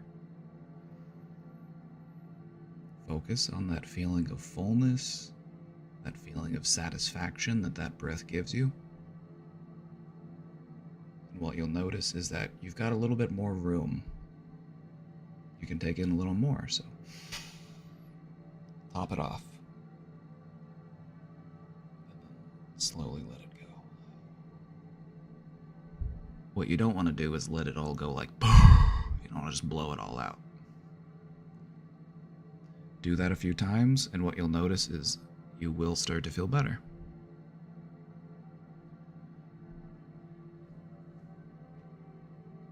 And this is scientifically backed. Like, this is stuff that you could, like, if you were hooked up to a machine and it could like read your brain activity and it could, you know, assume your stress level, it's like you will see a noticeable drop in it by doing this exercise. Is there other techniques except breathing? Breathing is the best one. And I'll tell you why. Your heart looks to your lungs to determine how fast should I be beating. If I'm breathing rapidly, your heart's like, oh, okay, I need to pump faster to keep up. And this will start to raise your cortisol level. And cortisol is the hormone in your brain that gives you a feeling of stress. But if you breathe like a relaxed person, your heart will slow its beating. It doesn't need to beat as fast. Like, oh, I am relaxed. Your body feels relaxed, and then your brain will start to feel relaxed. So I would say when it comes to anxiety and nerves, don't look at it just as a mind problem. Look at it as a whole body problem. And sometimes it's hard to deal with the mind aspect of anxiety and nervousness. And so what I would recommend, and what I've found to be most effective, is focus on the other half of the problem, which is, how is this anxiety and nervousness being manifested in my body? And so some other things you could do is go for a nice walk, you know, go spend some time in nature, just like immerse yourself in something that you find to be peaceful and relaxing. Listen to some relaxing music, you know, just use any of your senses that you can. Taste, touch, sound, smell. Is that why stoners are so calm? Because we're always doing breathing techniques? Except for those people who get really anxious when they do weed.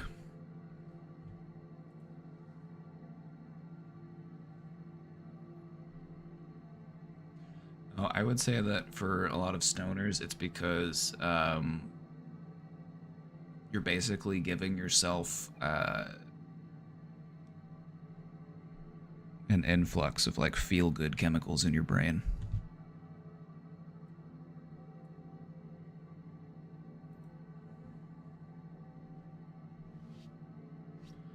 Also, when you smoke weed or you take THC, one of the things that it does is it kind of makes your thoughts more difficult to latch onto. Like if you were to try to like hold on to a thought or even like remember what it was that you were just thinking about and you're sober, that's not that hard to do. You know, depending on what's going on around you. But whenever you're, you know, under the influence, it makes it much harder to remember what it was I was just thinking about. Your train of thought just flows more freely. It's much more loosey-goosey. And that's part of why people find it relaxing is it's easier to let stuff go. Because it puts you into a position where you kind of have no choice but to let things go. You just can't really hold on to things. Because THC makes it so that you basically, it impacts your ability to like form new memories.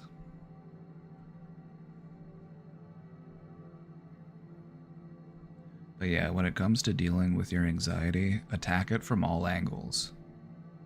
Do I need to take a bath? Do I need to light a candle? Do I need to have a snack? Do I need to listen to some calming music? Like, don't just focus on the thought aspect of it, focus on all of the other aspects. Anxiety is very much a body problem as much as it is a mind problem. So, attack it from the body angle. And then in doing that, it makes the mind angle easier to deal with. How did I learn so much about breathing and meditation? Years of practice, my friend. Years of practice.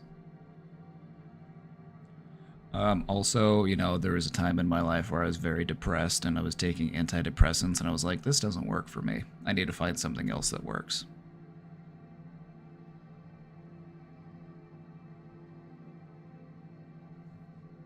What are the key psychological traits and motivations of stalkers? Ooh. All right. This is a fun one. And I mean, stalking is not fun. Okay, don't get it twisted. I just find criminal typologies and forensic psychology to be interesting. Hey, how's it going? So, key psychological traits and motivations of stalkers.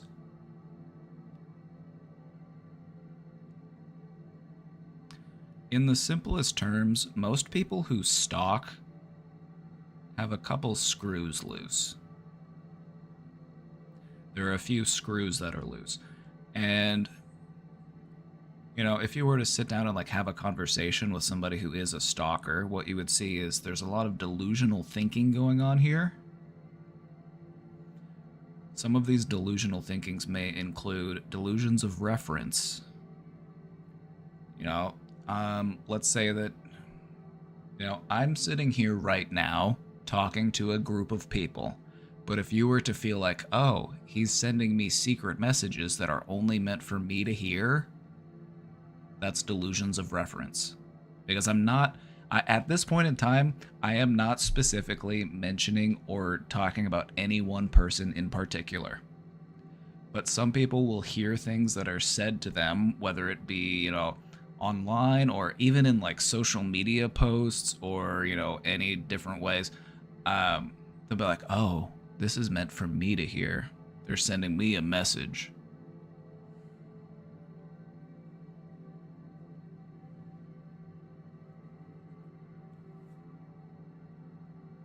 So there's a lot of delusions that are wrapped into stalking.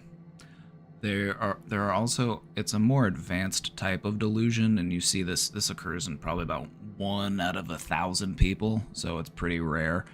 You see these types of delusions known as erotomanic delusions. And these are delusions where it's like, and I actually did therapy with somebody who had these types of delusions, and it was kind of fascinating, but anyway. Believing that you are actually in a relationship with someone that you have never met.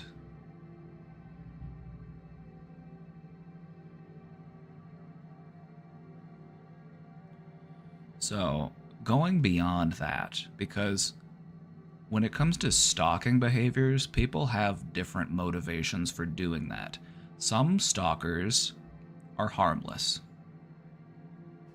Some stalkers are harmless and they would never want to hurt or harm the person that they are stalking because they're they're obsessed, but they would never want to see any harm done to this person because they care about them so much. But that being said, there are different motivations for why people stalk, and some people stalk for reasons which are a bit more insidious. There's a certain aspect of ownership involved. This person is mine. No one else can have them. This is my person.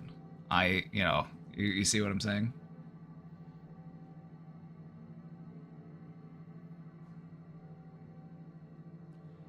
And so when it comes to why people stalk, for the most part, what it has to do with is this person has delusions regarding the nature of the relationship that you are in. And in some cases, people will stalk total strangers, and the reasons why a person would stalk a total stranger tend to be a little bit different for the reasons why a person would stalk somebody that they know. Like sometimes people will stalk because they feel wronged, they feel like they have a vendetta. They're literally just trying to mess with this person and cause them stress and harm because it gives them some sort of twisted satisfaction. So, there are different motivations and different degrees to stalking.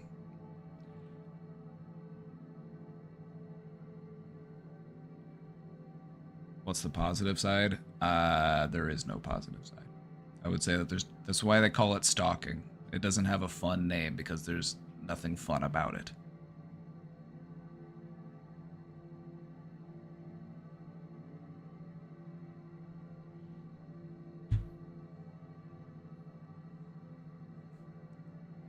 Sorry, I was replying to someone. And I replied to you. What are you going to do about it? Also, no apologies allowed. This is an apology-free zone.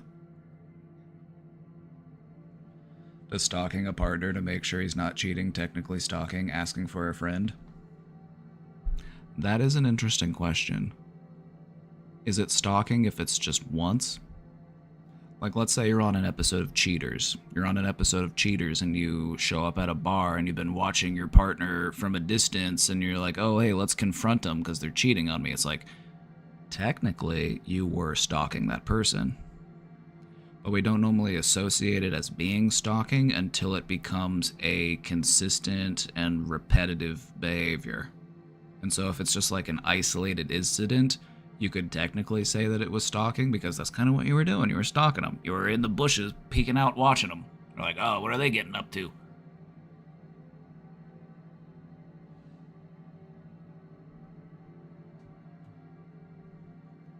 So I would say technically it is, but you don't normally associate it with being like a more problematic variety of stalking until it's like, I'm actually like,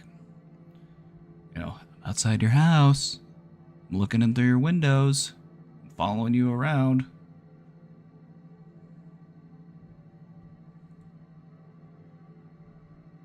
See what I mean?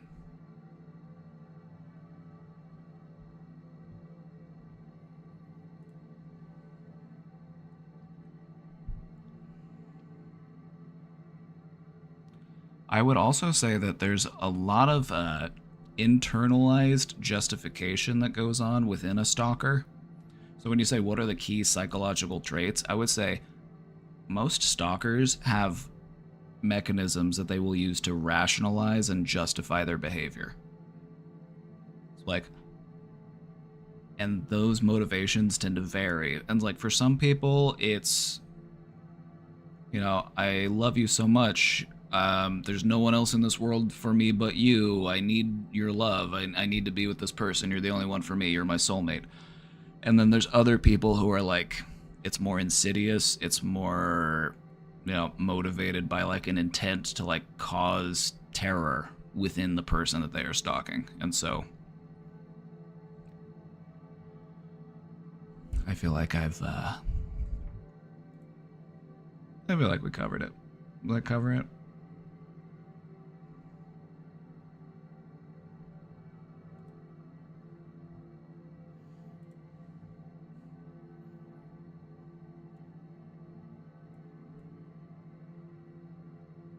You know, like in a general sense, people stalk because they're just delusional. And I would say, you know, regardless of a person's motivations and intentions, because like not every stalker wants to harm the person that they're stalking, but it still is like it's a violation, you know, you feel violated. And so you are still doing harm by doing it, even though like within the mind of a stalker who's like obsessively in love with a person, it's like, oh no, I would never want to hurt them. I would rather die before hurting them. It's like you still are harming them.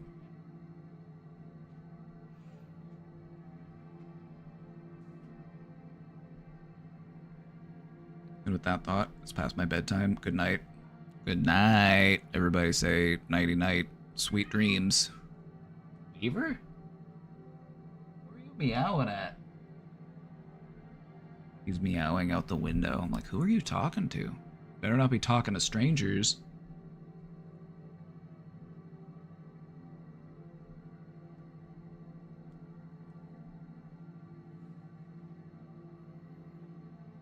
Like the Chapel Roan stuff.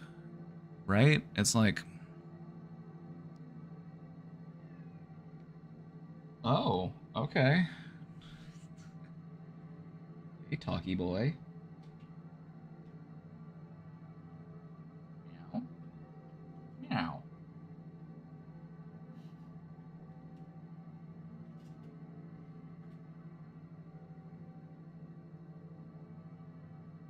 Like, Chapel Roan was getting so much shit for some of the stuff that she was saying, but she was totally valid in the things that she was saying. It's like, the people who would criticize would be like, oh, that's just the price of fame. It's like, this is what you need to expect if you're... Oh, thank you. Fill up my water bottle for me, thank you.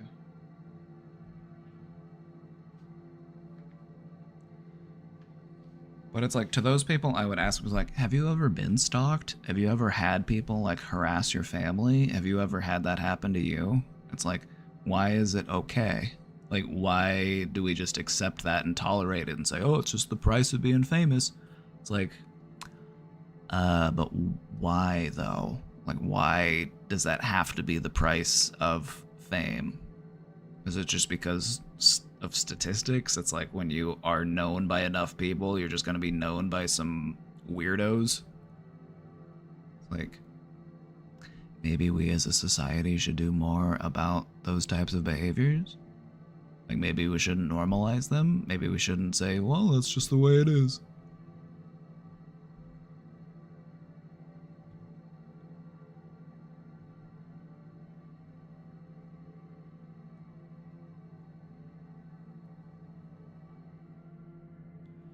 My friend is always hard on her brother, but seems like the dude went through a lot of abuse as she did as a child.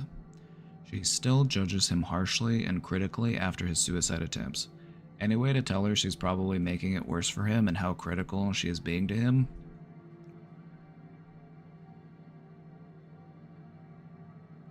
Yeah, let's talk about it. All of the ways that she's being critical of him, he's probably already thought it himself. He's probably already thought all of that and worse about himself. And so I feel like we want to make sure that she isn't just projecting her own feelings about her, like her own insecurities or her own areas for improvement onto him, because that's like, whenever we tend to be judgmental of other people, more often than not, that's what we're doing. We criticize in others that which we are unable to criticize within ourselves.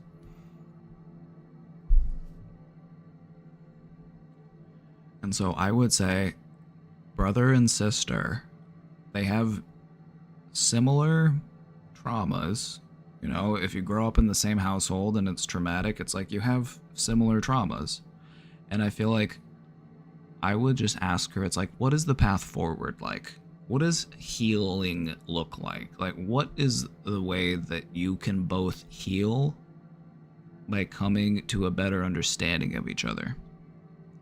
Because, you know, it doesn't need to be a confrontational or adversarial relationship. I feel like this should be a relationship where it's like we have each other's back and we can support each other because we've both been through some rough stuff.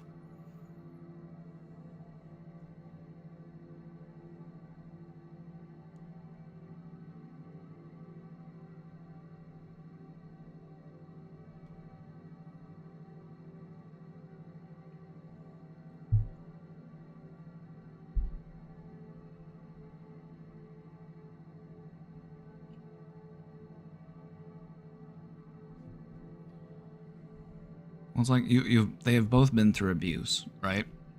They've both been through abuse, and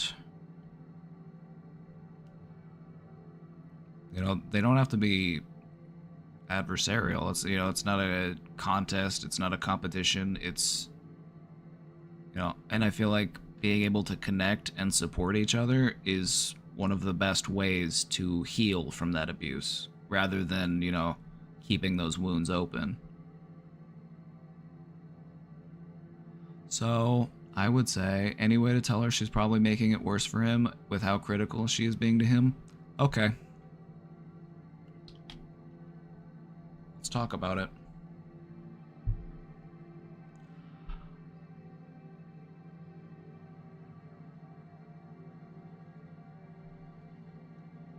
I would try to take a look at, you know, where did we learn how to be so harsh and so critical? What was our relationship like with our caregivers or our parents?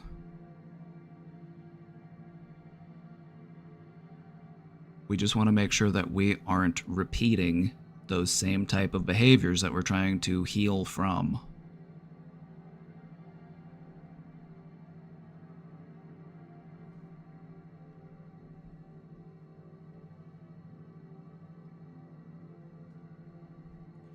So I would ask things like, and there's many different ways that you can go about it, and you got to remember that like you're planting seeds here. You're not gonna, it might take some time for this change to really start to come to fruition.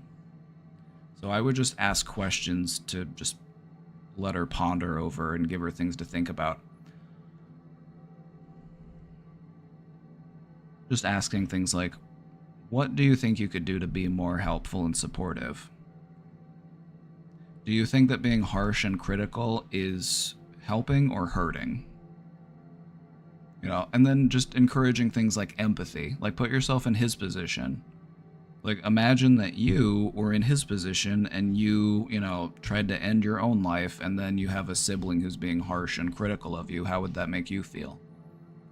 Because what we're trying to do is we're trying to improve the connection and improve their abilities to support one another. So I feel like that's the best angle to take it. And the way that you broach that is, you know, that's up to you.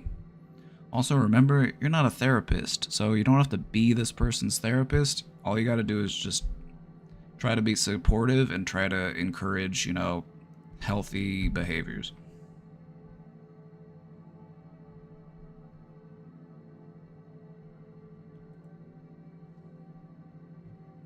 How do I stop romanticizing my past?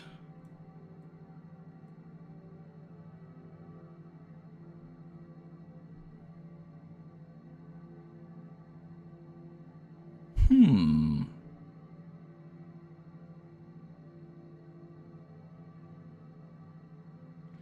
I feel like. So, hear me out here. When it comes to romanticizing our past, this is something that many people do, and it's something that it's almost inherently human. And this is something that you'll notice if you talk to older people. If you talk to people who are in their 80s, you know, or older than that, they tend to look back on their life and they tend to look back on the good stuff.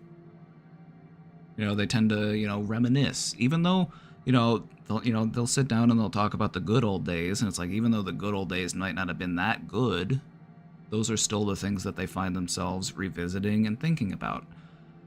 So, it's not inherently bad to do that. But what we don't want to do is get caught up in it and just find ourselves just ruminating and continuously revisiting, because it takes our focus and our attention away from the here and now, which is where we live.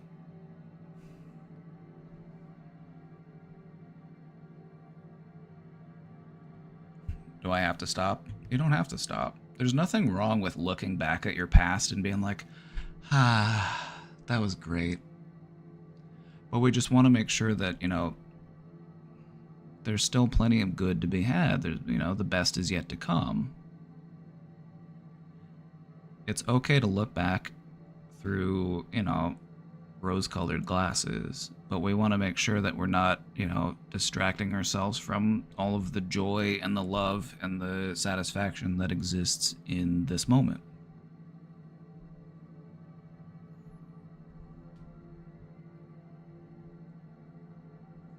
So I would say it's not something that you necessarily need to stop doing. I would just say it's something that, that's not inherently bad to do.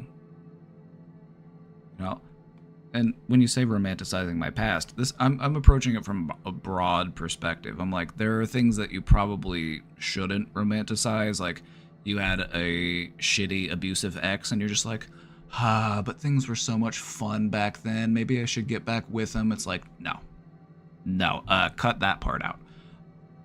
But the things that were actually like good, and there's nothing wrong with looking back at the good times and being like, those were good times. I had fun.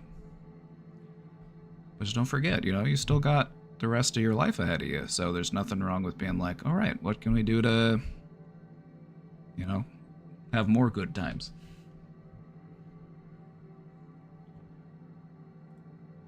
Oh, we're cooking today. We got lots of questions.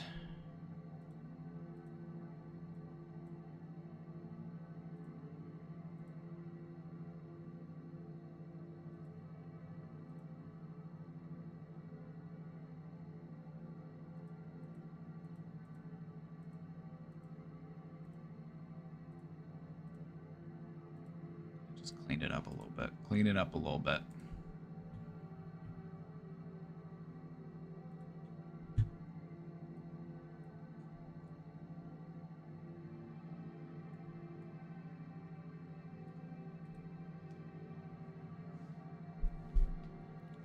One other thing. Oh, so this ties into the previous question we had about the sister and the brother. I don't think she knows if she's contributing worse to her brother's mental health. She's never said anything nice. She's 4 to 6 years older than him. She's been known to publicly gossip, humiliate, and shame. She's always nice in person, but it's like she just punished her brother for existing. But she's really a good friend and a nice person, except when it comes to her brother.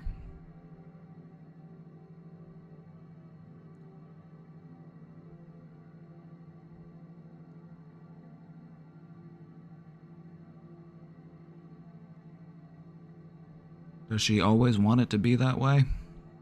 It doesn't have to always be that way.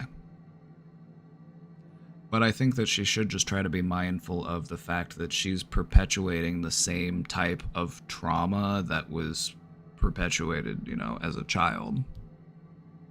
It's like, what is his understanding of family? From her brother's perspective, what does family mean to him? Family means shame. Family means abuse. Family means guilt. And so is that the definition of family that she wants to perpetuate with her brother? Because that's what's happening. As a member of his family, she is teaching him that that's what family means. And so if that's what she wants to do, just keep on keeping on. But if she doesn't want to do that and she wants to find a better way, that can be done.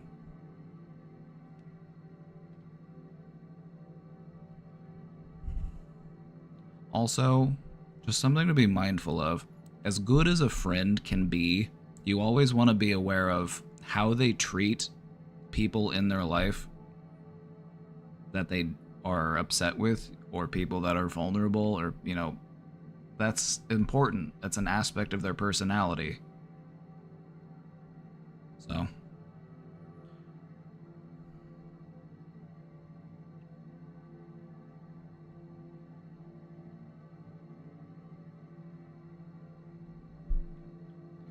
But yeah, I would just try to have her reflect on, this is what you are teaching him, this is what it means to be an older sister. This is what it means to be in a family. Family equals hurt. Family equals shame.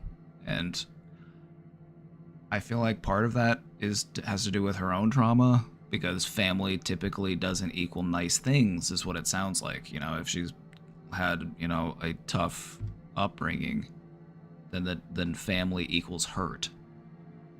And so I would just try to have her be mindful of, you are perpetuating the same abuse that was handled unto you. Family equals hurt, and it doesn't have to.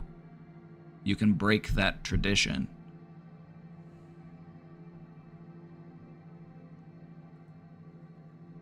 How and why does hypnosis work? Ooh. Okay, let's talk about it. How and why does hypnosis work? Hypnosis works because our brains are suggestible. Our brains, if you suggest something to yourself, it can actually influence the way that you feel. So if you wake up in the morning and you tell yourself, I feel like shit, I'm not going to get anything done today, I'm such a failure, it's like, that's going to reflect in what actually happens. You have primed yourself to believe that, and then you will, you will follow up accordingly. But if you were to say, today's going to be a good day, then you will probably have a better day. Like, I feel good today. Like, today's going to go my way.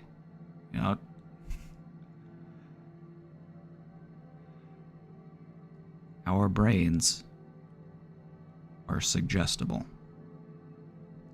And think about it this way. Let me think about it this way. Because just for me to say, our brains are suggestible, it's like, that doesn't really mean much. But let me put it this way. If you start thinking about stuff that makes you mad, how is that going to make you feel? It's going to make you feel mad. If you start thinking about stuff that makes you sad, if you start thinking about sad stuff, how's that going to make you feel? It's going to make you feel sad. So by introducing a certain line of thinking to yourself, it influences your emotions. And so in many ways, you can input different things into your mind, and you can actually start to elicit a different emotion from yourself. And so what hypnosis does is it puts you into a state of deep relaxation. Yeah, baby.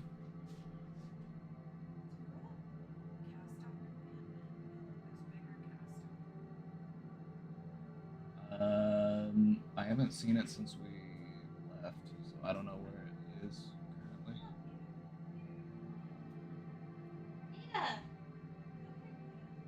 Yeah.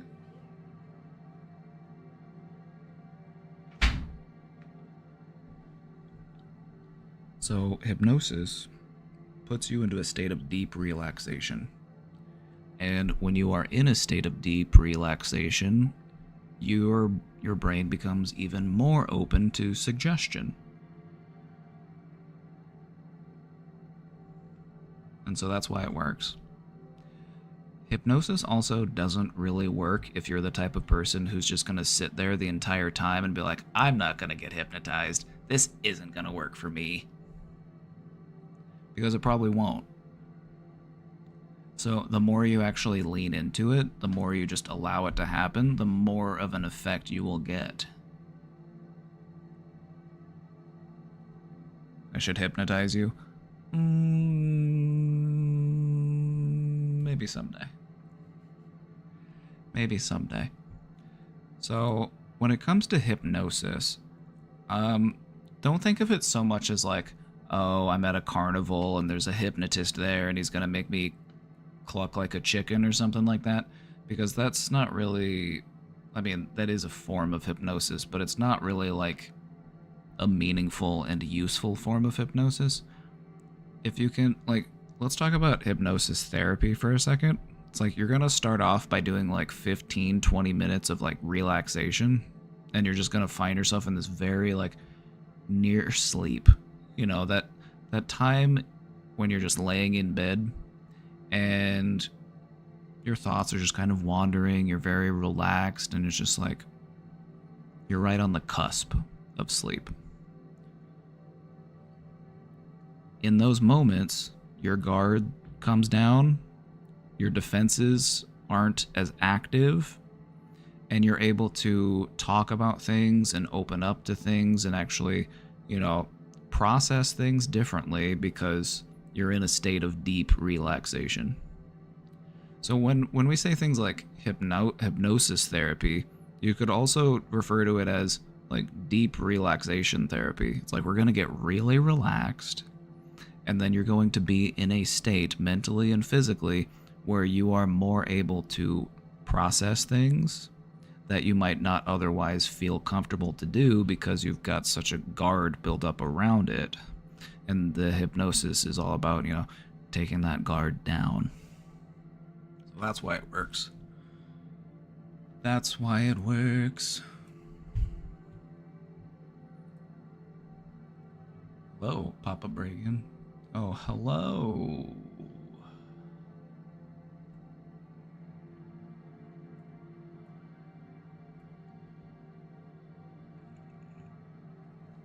I realized that a lot of my problems are rooted in a very subconscious feeling of shame. You know?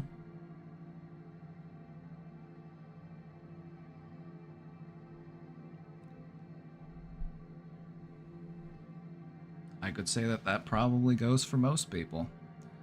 That probably goes for most people is, it tends to just be a lot of shame that's just sitting below the surface that we don't want to bring to the surface because it makes us feel uncomfortable. But one of the most important parts of actually healing and overcoming those feelings is to bring them to the surface so that we can process them. So this is good. This is good. So handsome. Thanks, Mom.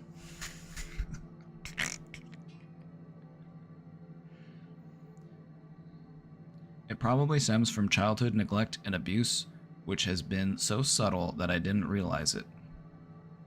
Ah, see, now you're getting onto something, because a lot of people look back at their childhood and they're like, I lived a pretty good life, my parents never beat me, we always had food, we always had a house. And so it's like, I wasn't abused or neglected. But here's the thing. I don't feel like there is such a circumstance in which a person is able to entirely meet every single need, whether it be physical or emotional or spiritual or whatever, for their child. There are going to be some ways in which a child may end up feeling neglected or mistreated. It's like,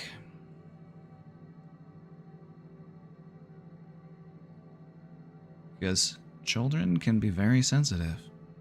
And sometimes stuff can happen in your upbringing that ends up just like sticking with you and you don't even realize it. Like,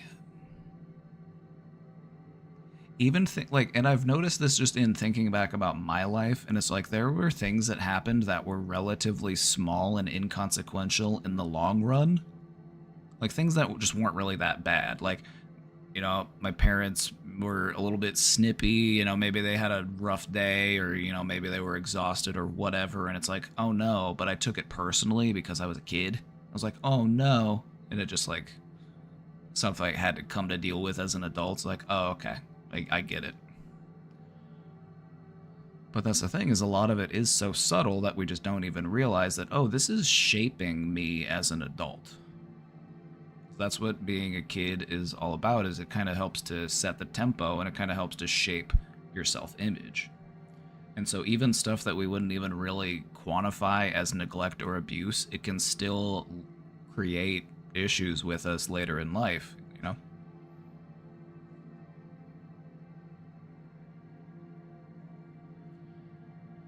Just look at, how people a generation or two ago would treat abuse and neglect and be like, I had a good childhood. I was never hungry. We always had a house to live in. It's like, yeah, but your parents used to whoop you with a belt. I'm like, how did that make you feel?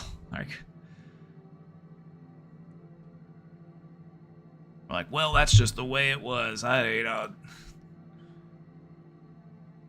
my parents used to beat me and I turned out fine. It's like, but did you? But did you, though?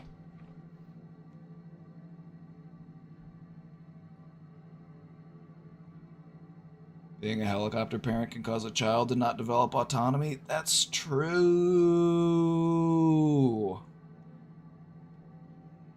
There's no such thing as a perfect parent. You can be a neglectful, abusive parent, or you can be a parent that is overbearing. And you can actually limit a child's development by, helicoptering.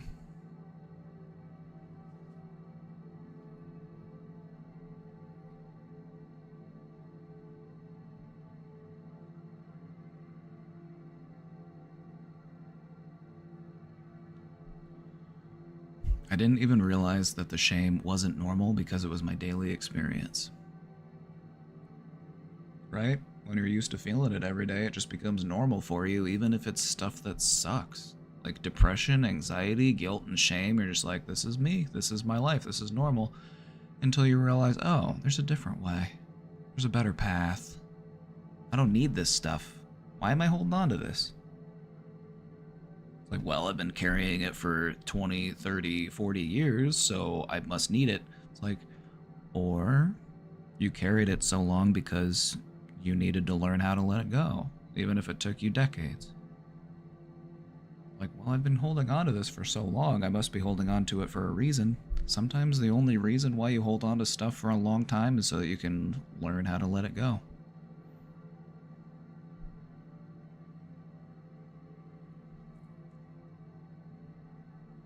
Sorry to writer, I'm a go. That counts. That counts, right? We're counting that one.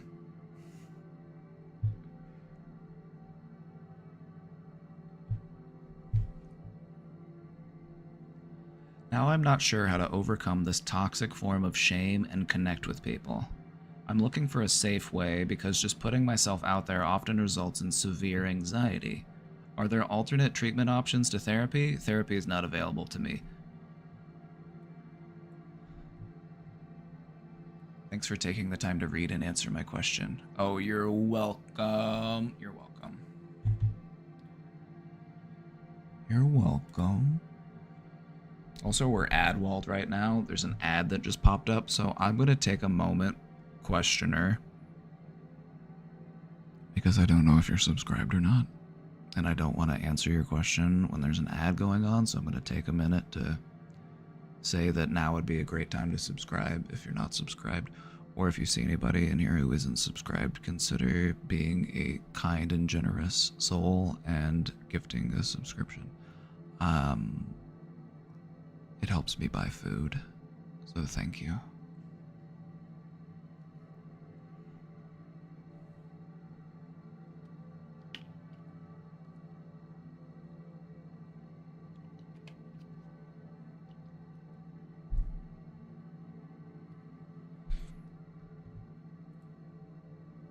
You can watch the VOD afterwards.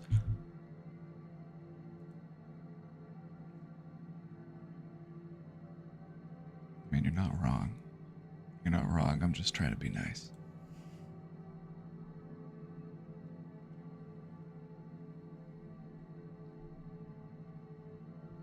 All right. How do we overcome this toxic form of shame and connect with people? Because that right there is you describing the thing that you're trying to work on. So we have a goal now. How do I overcome this toxic form of shame and connect with people? Where I would start is taking a look at why does this shame exist? Why is this shame here? Why do we experience shame in the first place? We experience shame because we feel like we've done something wrong, or we've done something that we regret and we want to do things differently.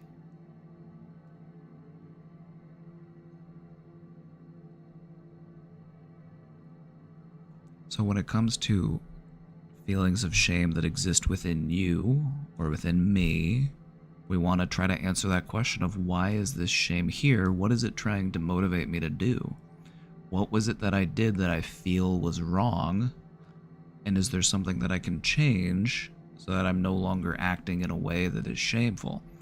Or is it that I was taught to feel shame and it wasn't justified? Because that's also often the case. We often feel shame about things that we don't need to feel shame for. A lot of parents will utilize shame as a form of disciplining their children. And for a lot of people, what this ends up doing is this ends up teaching them how to shame themselves. I feel like there is a time and a place for shame, but I feel like some people become over-reliant on using shame as a form of parenting their child.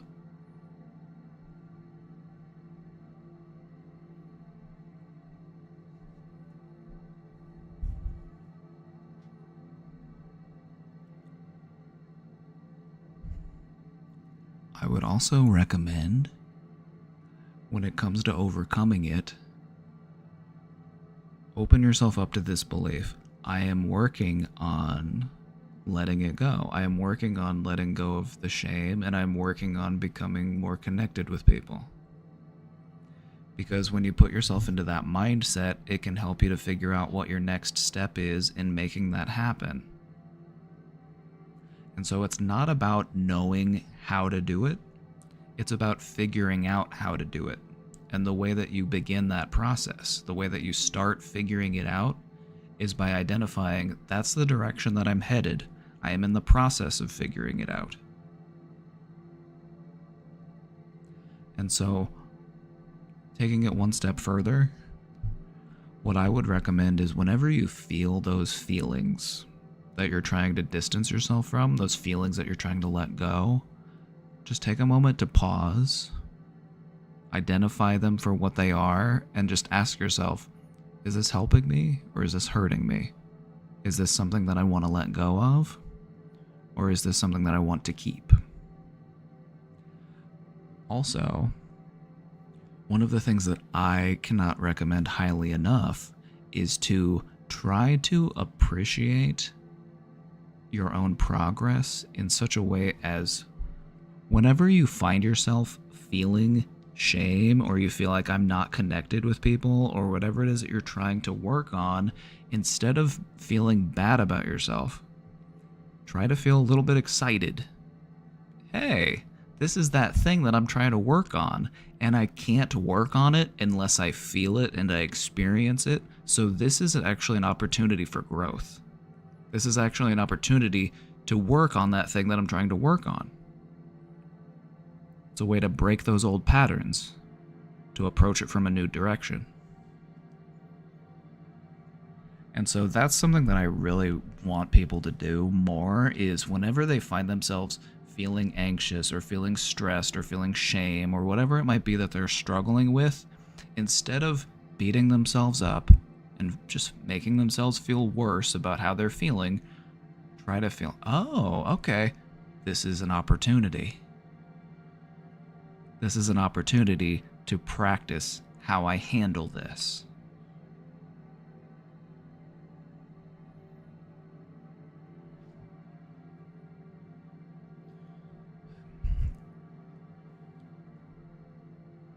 If you're wanting to connect with people, we've got some great people right over here. I'm not pointing at anyone in particular, I'm just saying chat in general. If you're a lovely person in chat, just go ahead and wave.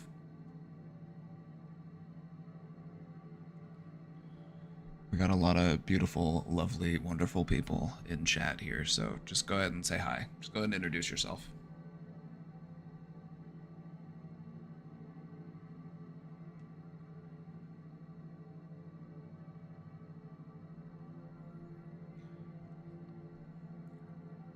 What we try and what we work really hard to do here is create a space for people who do feel really anxious or do feel like they have a hard time putting themselves out there, do feel like they have a hard time connecting. This is a good place to do that. To start getting some practice in. Start getting some,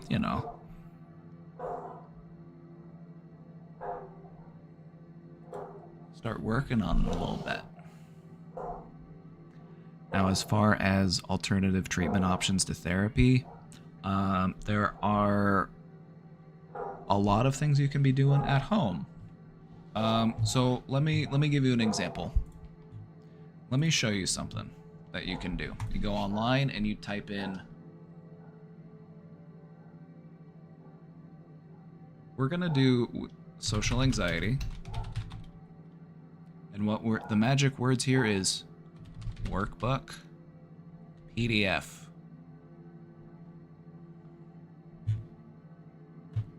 And then check this out.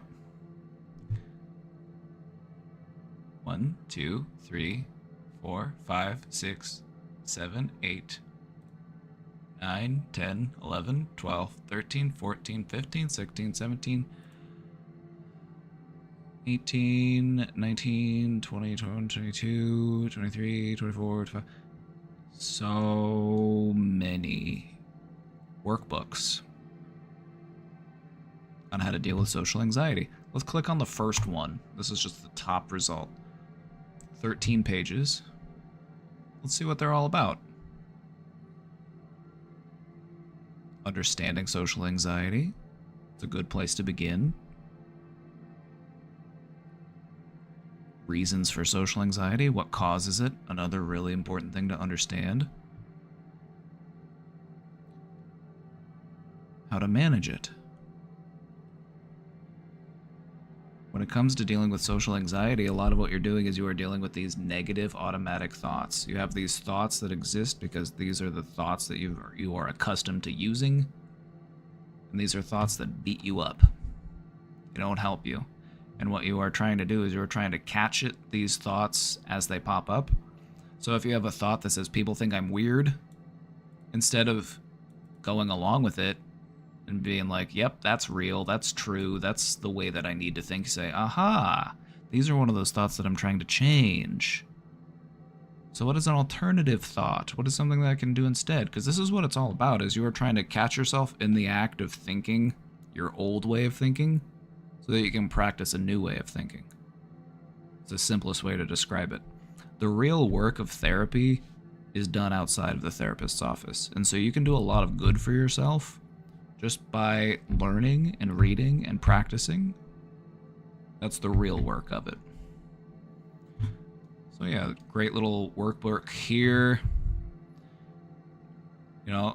Relatively light reading. It's only 13 pages, and a few of them aren't even pages that you have to read. So, this is stuff that you could go through in like an hour. And that's just one thing. And there's more. There's plenty more. Let's do another one.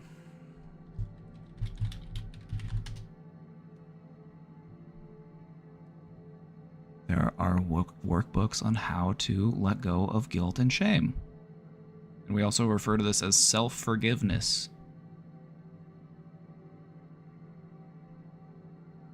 So pretty much no matter what issue you might be dealing with, if you feel like I need more help on working with this, nobody in this world stands a better chance at working on you than you.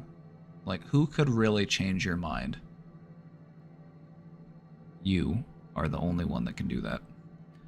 Other people might be able to light the way for you. They might be able to show you the path, but they can't make you take a single step on that path. You're the one who has to take all those steps. We'll just be on the sidelines cheering you on. Go, go.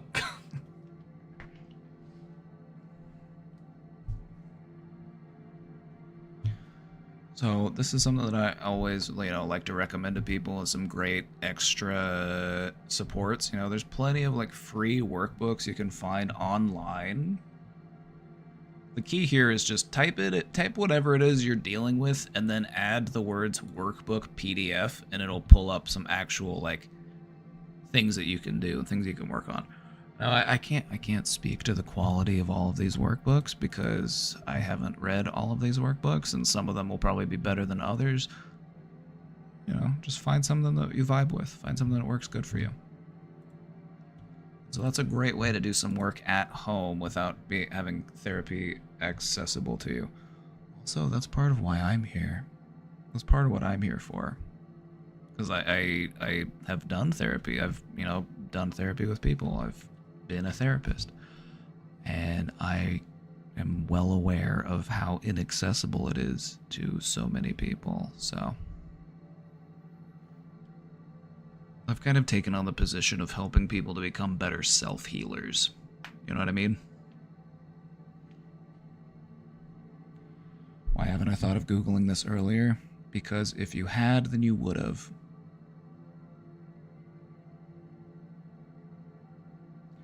But you actually bring up a really important point, favorite customer. You actually bring up a really important point. In improving your mental health, there are going to be moments that kind of feel like, why didn't I think of this sooner? Or, oh, that was easier than I thought it would be. Or, oh, that seems obvious now that I think about it. It's because you just weren't in that headspace yet. It's just another way that we shame ourselves. Why didn't I do this earlier? You didn't do it earlier because you weren't ready to do it.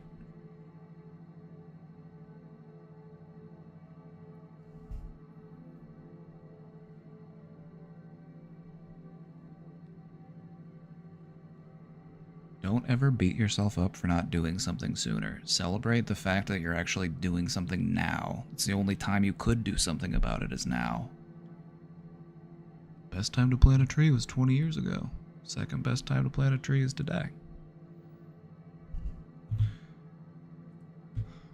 Alright, let's keep cooking.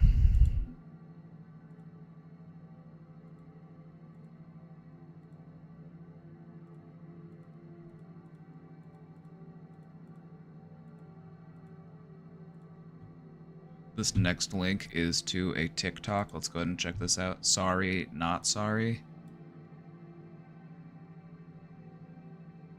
I feel like that's still deserving of a bonk. I'm not gonna let that slide.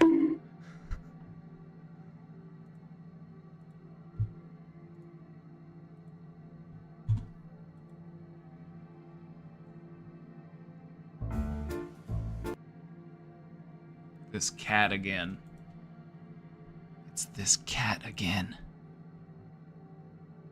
What is going on? This cat looks like he's straight out of a Dr. Seuss book. This looks like a Dr. Seuss cat. This cat looks like the Lorax.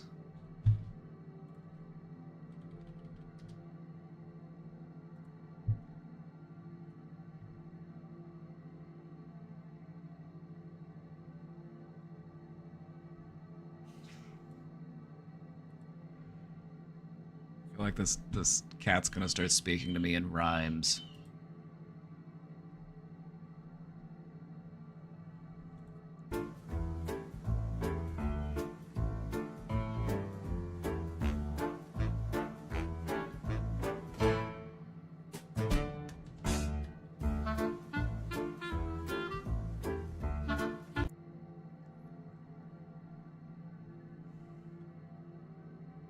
I feel like that cat needs a haircut.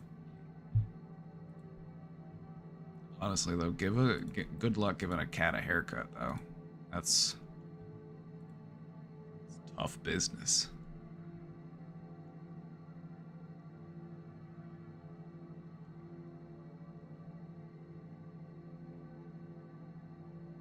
I need to do a little stretch. Ugh. All that time on the airplane. Ugh. Just feeling a little stiff today.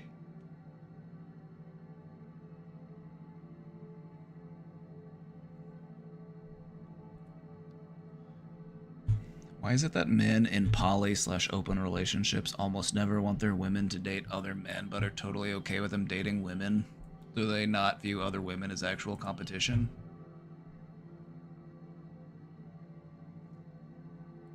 Now, this is an interesting question. I feel like loud ass bird outside. Loud ass blue jay just yelling outside. Like, shut up.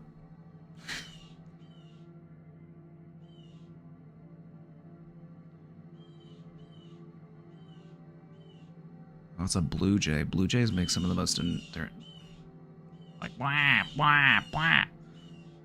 Like, cool it, blue jay.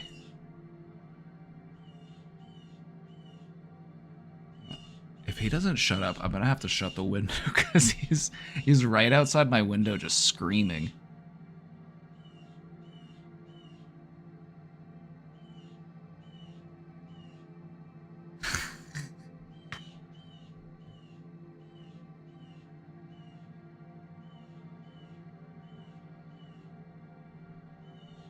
Hey, Blue Jay, could you keep it down, please? Just a, thank you. Just a little loud.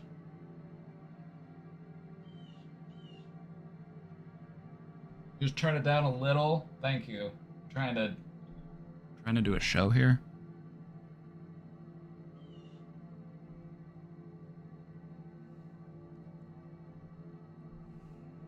Now, let's talk about this question. Why is it that men are more okay with their significant other who is a woman being with another woman versus being with another man? Let's talk about it. Because I feel like this is a multifaceted thing. And I feel like part of it is biological. Part of it is societal or cultural.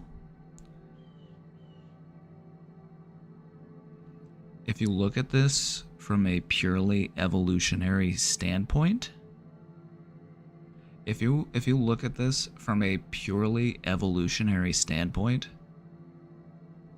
men would not want their woman to be with another man because the other man could get them pregnant, and that would take away from their ability to procreate with that woman.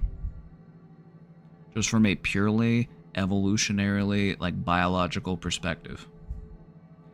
And so, how does that reflect in our psychology? It's like a biological thing. If the woman I'm with is sleeping with another man, then I might not be able to fulfill my biological imperative. Because somewhere deep down in your DNA, there is a drive. Now, some people really lean into it. Some people really lean into that biological drive and they go out and they have 15 children. Some people are like, you know what? It's not really my thing. Don't really want to be responsible for raising another little human. And so they don't. Your DNA wants to replicate itself. That's basically it. You know, you are the result of a billion years of biological processes, DNA being passed down throughout the generations, an unbroken chain all the way to you. There is an unbroken chain that connects you to the very first organisms that lived on this planet. And so part of having DNA, which you do, is that it wants to share that DNA, it wants to perpetuate. And so I feel like biologically, that is reflected in the psychology of men because, if my partner, who I could potentially procreate with, is seeing somebody else that they could potentially procreate with, I'm gonna feel uncomfortable with it on some level. And it could be largely because of these innate biological urges, these innate biological drives that we all deal with to some degree. Now, beyond that, there's also like a cultural or societal aspect to it. They don't want to feel like a cuck. My subtitles are wrong. I didn't say cock, I said cuck. Yeah, apparently my subtitles don't recognize that word. To explain this question in the most simplistic bro terms. To explain this question in the most simplistic bro terms, from the point of view of this is chud psychology. Men might view their woman being with another woman as kind of hot. Like, I'm kind of, they might be kind of into it. They're like, oh, that's actually kind of hot. There's a reason why lesbian porn is the most popular form of porn in the entire world. Because most people that consume porn are men.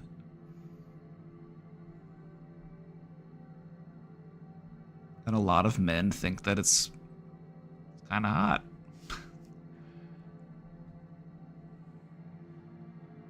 Not me, though. I think nothing. I have no opinion whatsoever.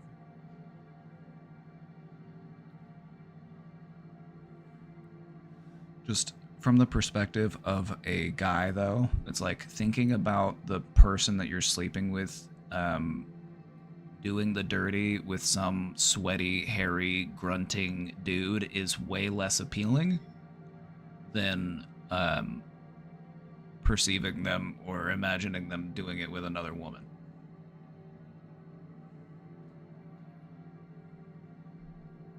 So, did I answer the question? Did I answer the question?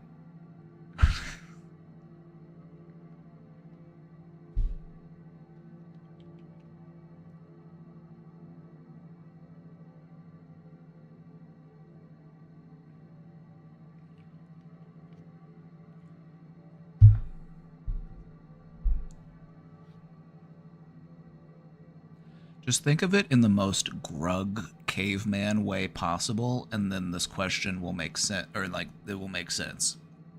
Oh, me love woman. Me love one woman. Two woman? Me love two woman twice as much. It's really that simple when you get down to it. It's just grug, caveman brain type thinking.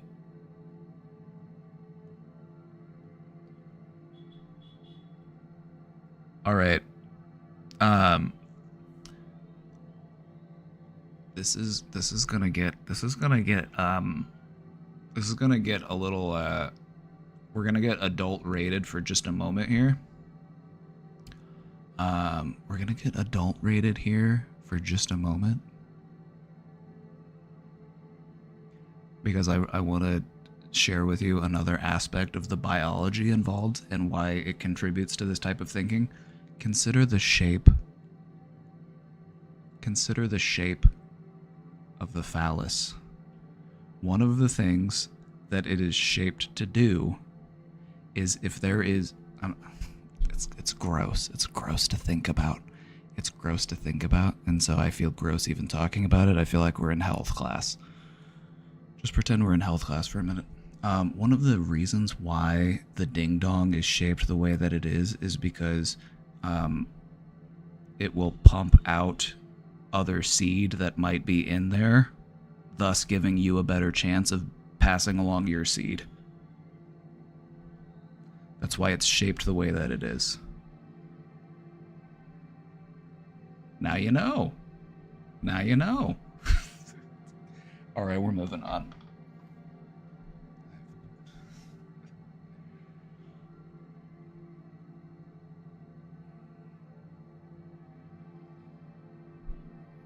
But yeah, I feel like so much of it is just biology.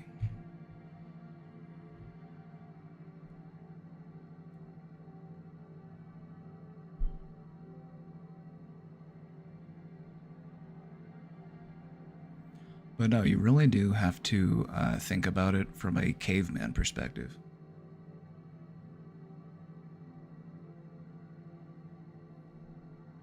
Because we still have the same brains that people who lived in caves do. Like, our brains actually haven't really changed all that much.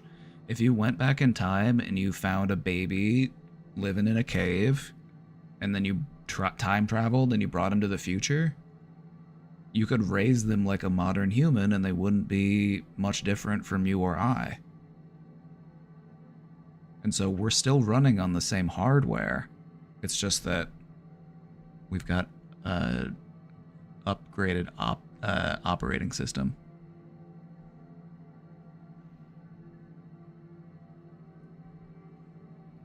Is it inappropriate to ask you to seed me? What do you think? What do you think? What is the vibe here? What is it we're trying to do here? And what place does that question have amongst all that? Just consider it. I'm gonna let you figure it out.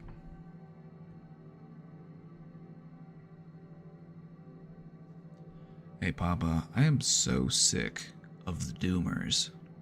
You know what I mean? Me too. Me too. Yeah, I get it. I can't fault people for being doomers because, you know, we're anxious little guys. We've got, and also the way that like media is set up is it's very fear driven. You go and you check the news and it's like, hey, here's the worst thing that happened in the world today. Here's the next thing that you should be worried about. Here's the next thing that you should be scared of. And so I don't fault people for falling into that. And I would just say, you know, just take a break from the news cycle. Like, the 24/7 news cycle is one of the worst things to happen to our psychology.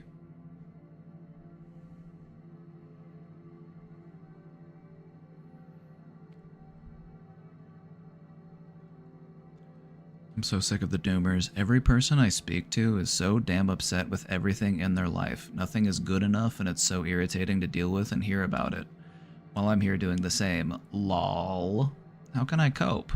Some of these people are friends. Some of these people are people I work with. But anyway, yee. Appreciate everything you do. What I try to do, and because I feel like I'm in a similar position here, and what I try to do is I try to redirect the conversation when possible. Like, you know, give people the time they need to vent, because I feel like we all need time to just vent and air our grievances. So I would just try to redirect it in a more positive direction. Even if it's just asking people questions. Like, one of the things that I like to do is I like to ask people questions that require the use of their imagination. And so even if there's like nothing good going on for them to talk about, you're like, do you have any exciting plans coming up? Like, anything good going on? Like, you're really trying to like drive it home. You're like, let's talk about something fun for once. And they just aren't doing it. They're not playing along. One of the things I like to do is just ask a hypothetical question, something that's more fun and lighthearted and enjoyable. Like, what would you do? Like, what's your dream vacation? Like, what would you do if you had $1 million? Like, just stuff like that. Just like, If you could be any animal, what would you be? Like, just stuff like that.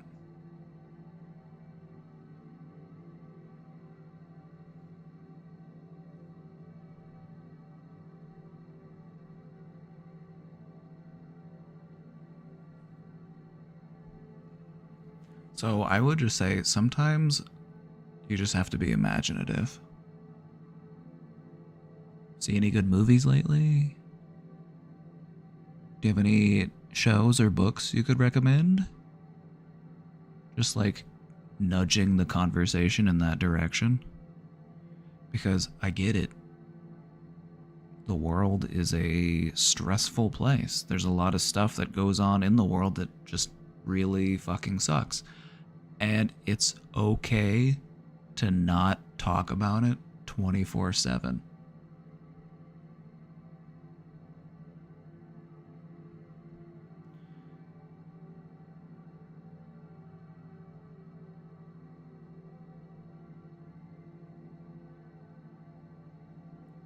How do I know if I'm the kind of person who fills other people's cups or only drinks?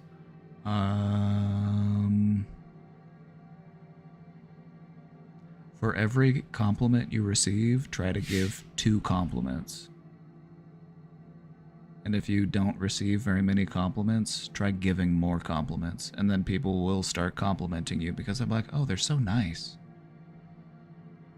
Like, oh, they're so sweet. You're such a sweetheart. As it turns out, being friendly is a great way to make friends.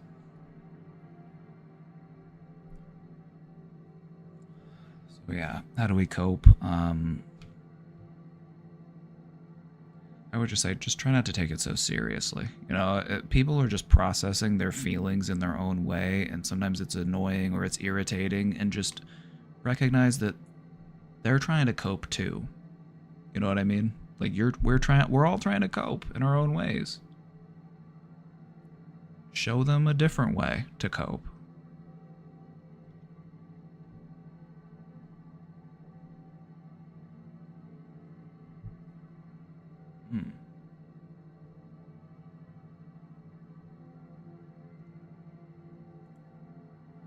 Do you believe in past lives? Now we're talking. All right. Here's the thing. Is there any downside to believing in past lives outside of the fact that people who don't believe in past lives will think that you are silly?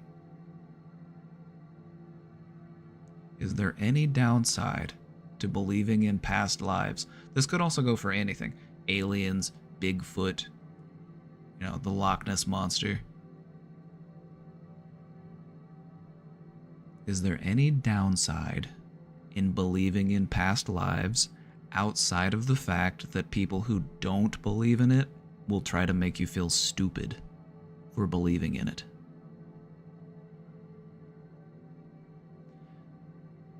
My approach to believing in these types of things, whether it be past lives, ghosts, aliens, Bigfoot, whatever it is, I ask myself this question: is it more fun to believe than to not believe?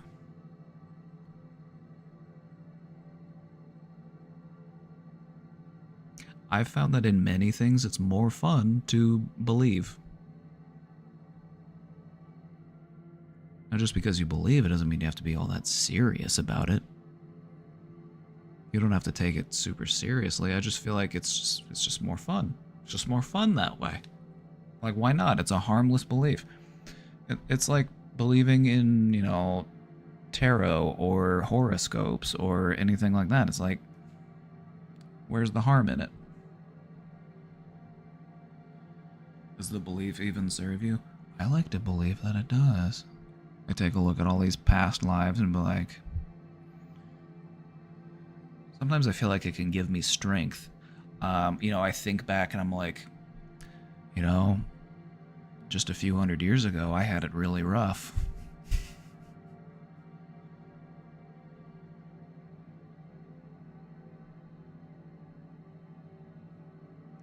I find it to be empowering to believe in like ancestral spirits and like places you can draw strength from and to believe that there are, spirits or entities or whatever it may be that's cheering you on from the other side. I believe that there is no harm in that and that it can actually do good for you. And so, as long as it's not interfering with your life, I don't see the harm in believing in it. I definitely drowned in a past life. That's why I can't swim and hate wild water. Lol.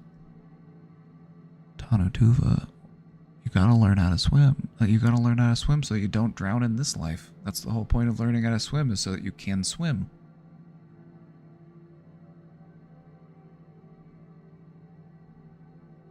You wanna learn how to swim? Just keep kicking. You wanna learn how to swim? Just keep kicking. Just doggy paddle.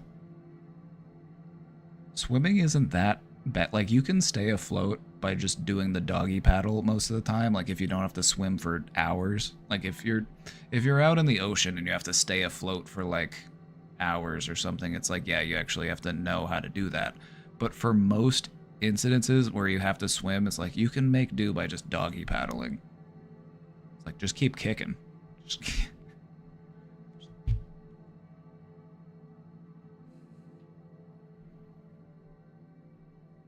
I found this out the hard way as a child in the pool. I'm like, oh, this water's deeper than I can comfortably walk into, and I need to get to the side of the pool, so I just start doggy paddling. You took swimming lessons your entire childhood. I also took swimming lessons, and the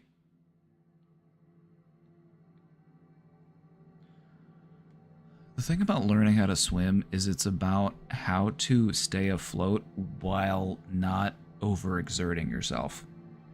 Because what a lot of people do when they can't swim is they panic and they start thrashing about, and what you need to do is just be cool about it.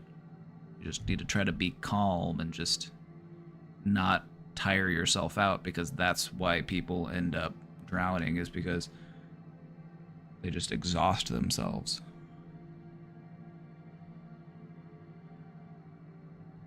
Just doggy paddle.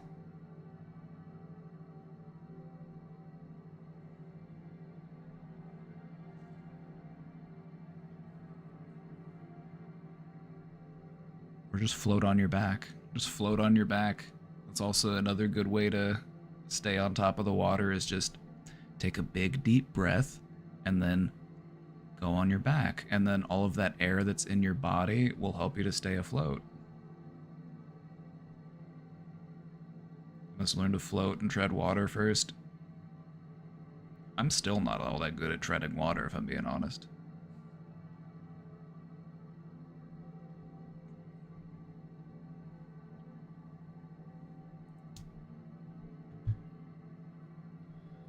I live in Puerto Rico now.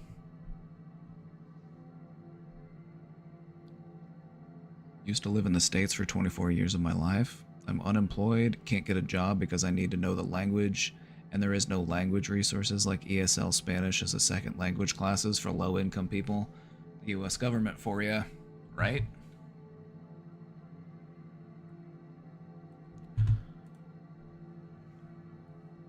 However, my dad knows Spanish, but he says if I learned English without help, you should do the same. I am not a Spanish teacher. How should I get on my feet?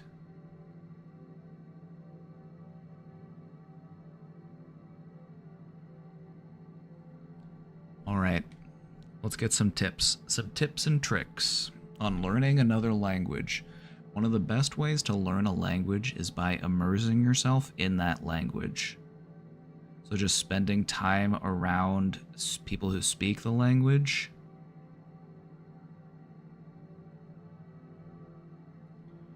You can also practice the language through free apps like Duolingo, and there's some other ones where you can actually practice learning the language.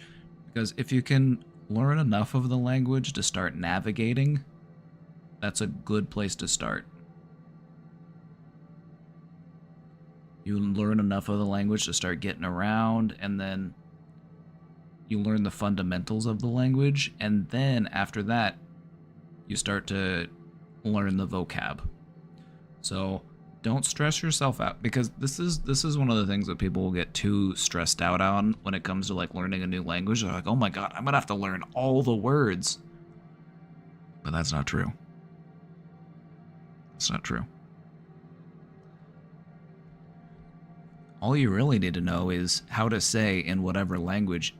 What do you call this? Like, what is the word for this? And then they'll tell you. Like, ah, and then you say thank you in their language.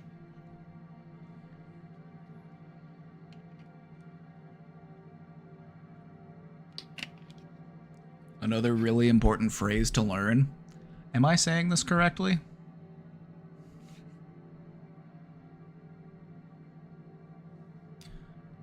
All right, but beyond that, another great way to learn a language is to watch cartoons or other TV or movies or whatever that's made for kids.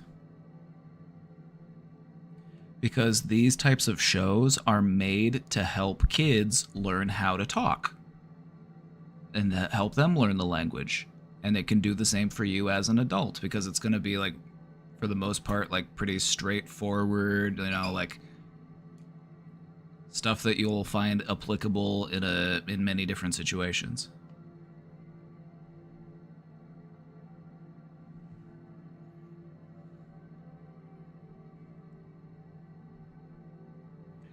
¿Dónde es el baño?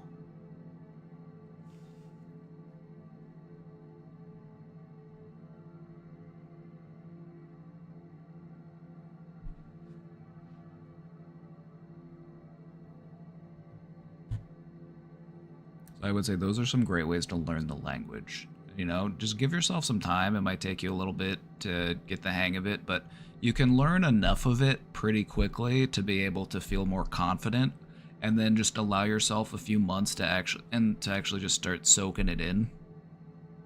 And then find instances where you can challenge yourself. Like, you go to the store and you talk to somebody who works there, and you can be like, "Excuse me, where is this thing?"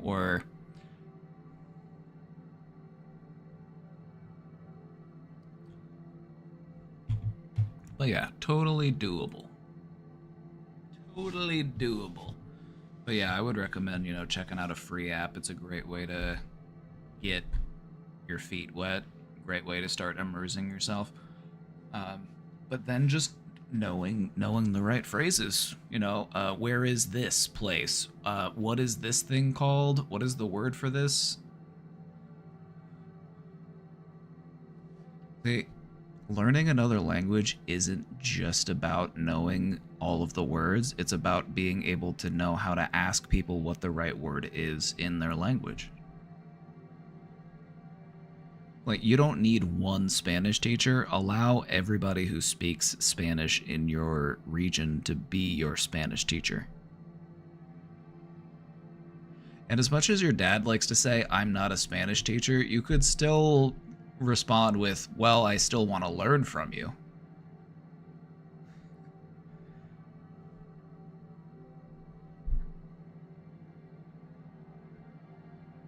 Like, if your dad wants to say, "I am not a Spanish teacher," just say, "Regardless, I am willing to learn from you."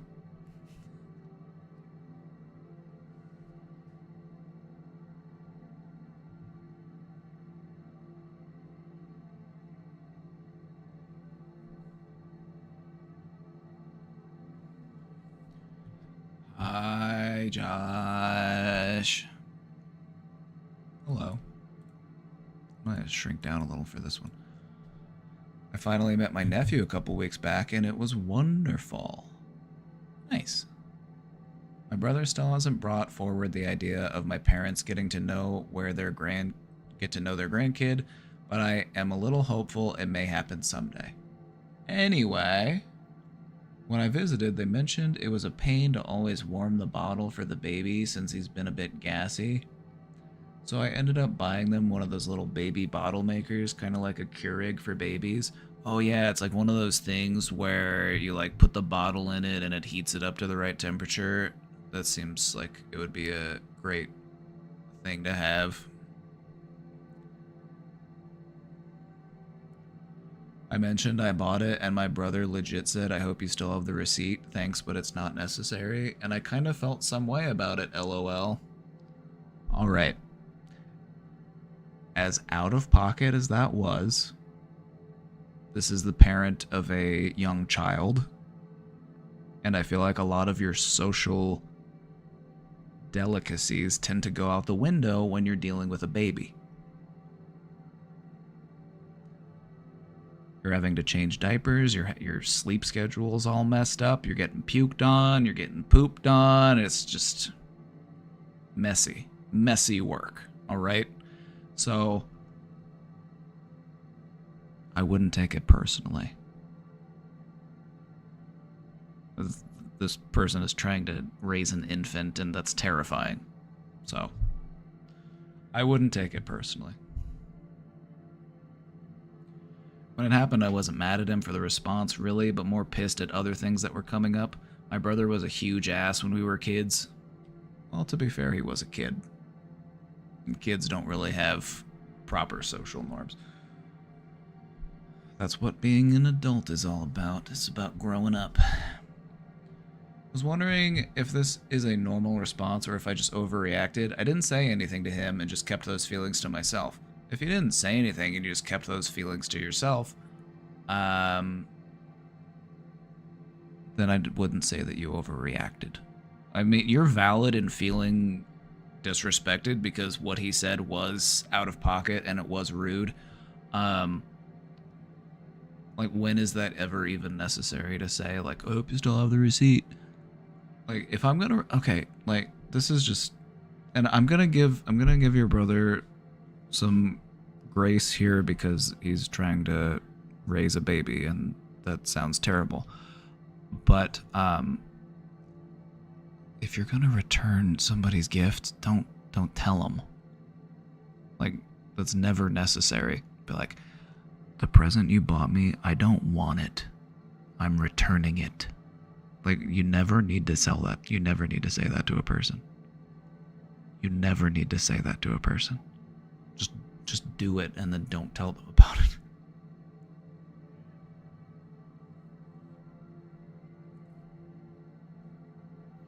But I also get it. Being a brother, sometimes I can be that way with my sister. I can be a little direct and honest, but I don't think I would ever, you know. But I'm just saying.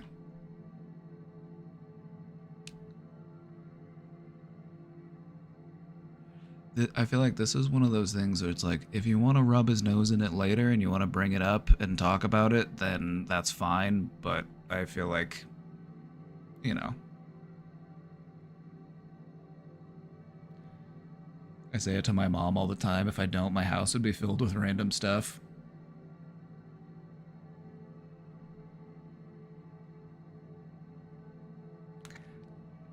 That too. That's also a thing. Some people will just buy too many things. Be like, well, I hope you kept the receipt.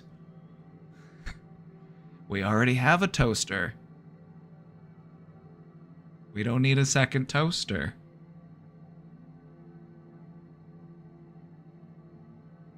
You know what? If this is your brother's first child, then he probably doesn't realize how sick it would be to actually have a little baby Keurig, because heating up a bottle to temp through conventional means is kind of a pain in the ass. But to have a device that will specifically heat the bottle to the perfect temperature sounds pretty sick. It's like a little baby, it's like a little bottle sous vide. So I feel like these are one of the things where it's like he doesn't even know what he's missing out on. It's like, what are you going to do? Like, what are you going to do? You're going to use hot water in a pan? You're going to do it in the microwave? Like, what are you doing?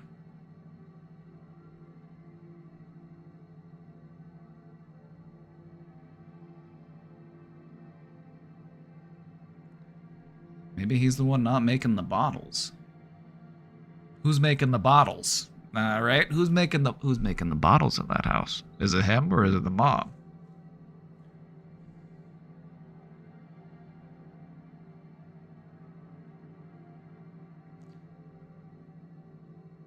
And that's I'm not trying to be shady, but I am being kind of shady right now. I mean, if he's not the one making a majority of the bottles, I'm like, of course he's going to be like, I don't need this. This is useless. But I feel like if somebody is actually making a majority of the bottles, this is something that actually would be very useful. Because the thing about like feeding a baby from a bottle is like you have to have a very like specific temperature. You don't want it to be too hot. You're going to burn them. You don't want it to be too cold. You want it to be a nice, comfortable temperature, and you can get that same temperature every single time by having a device that does that specifically. Honestly, I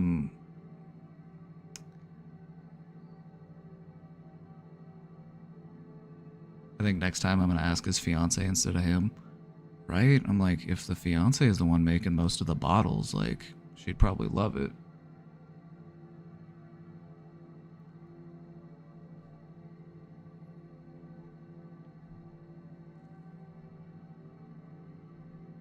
Or maybe they got something else that does that job, and they just like, I don't know, like,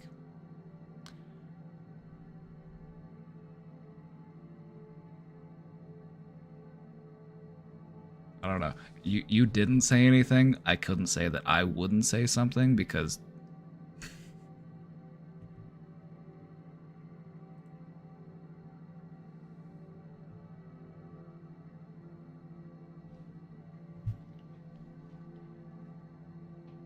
I would just talk to her about it and be like, "Hey, did you get a chance to use that bottle warmer thing?" I would talk to her about it. I would circumvent the man in this situation. I would talk to his manager. I would take it up with his boss.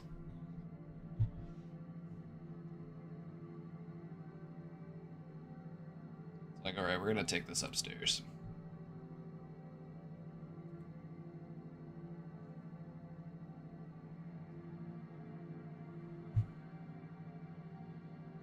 Ah, here we go. Are there breathing techniques that can help when sick or feeling congested?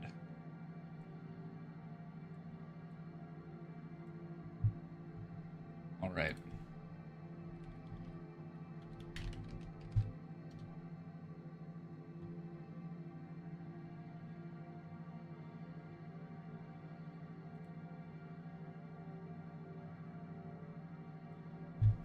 This is less of a breathing technique. This is more of a... It's more of a massage.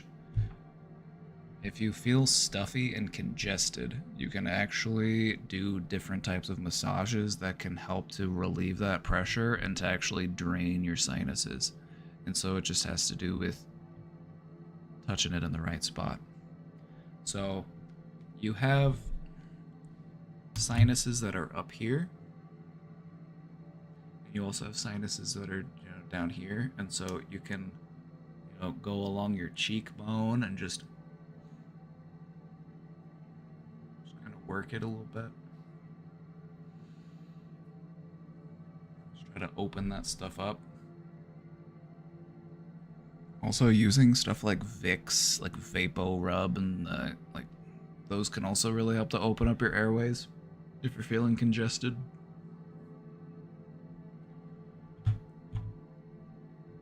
But I feel like a lot of people don't really know much about sinus massages. You have different points in your face. Oh, this lady's gonna show us. Perfect. This is the frontal sinus pressure point. Let me show you your sinuses real quick.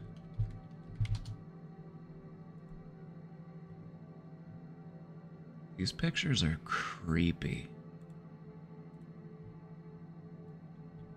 Isn't this just kind of unnerving?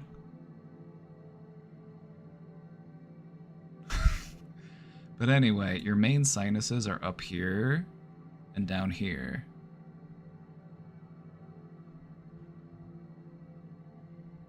And so there are techniques that you can do to help drain them if they're full.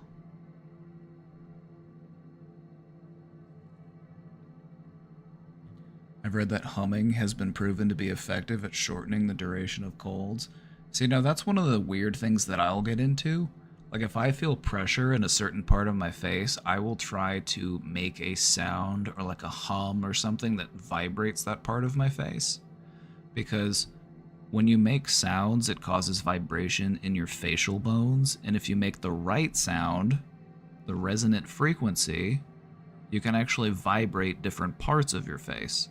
And so by making the right sound, you can actually vibrate a part of your face that might be congested, and you can actually loosen stuff up.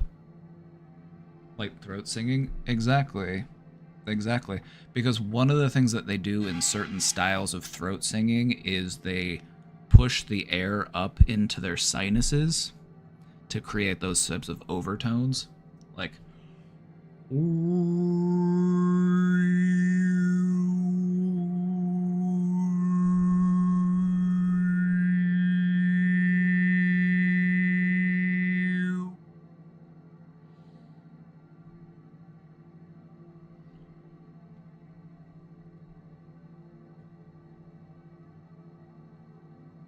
but no, that if you hear that like higher, like whistly kind of tune, that is, I'm pushing the air up into my sinuses, and that's where it's creating that like reverb, and it creates that higher overtone.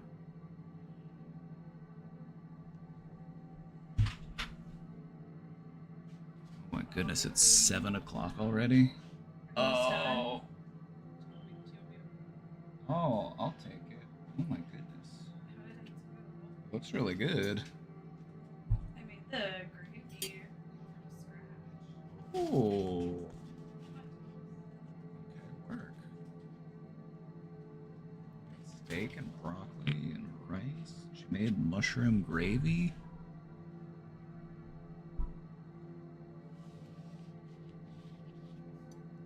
I started late today, so my schedule's all messed up, and that's why I'm streaming so late. So I need to speed it up a little bit.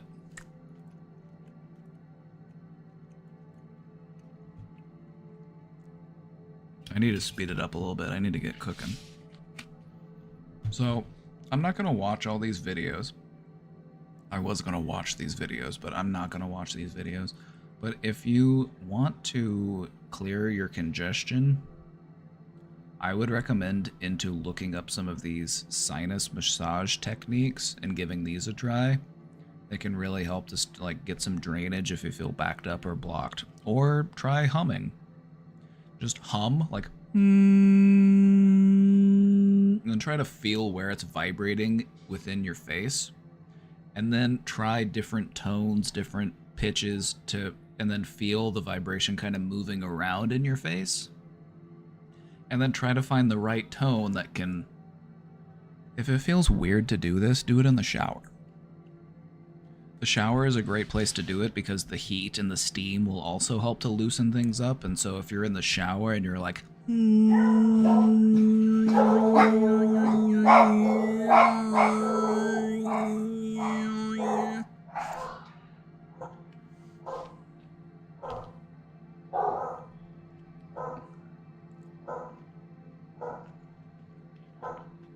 That's why I like to practice my throat singing in the shower.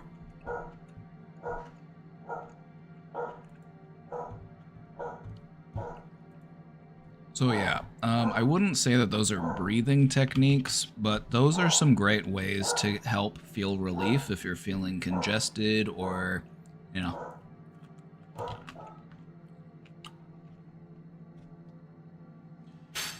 Just try it. Just try, and you can see what I'm talking about. Just try to make a noise, try to make like a hum, and try to feel it like up in your nose or like up here, like. And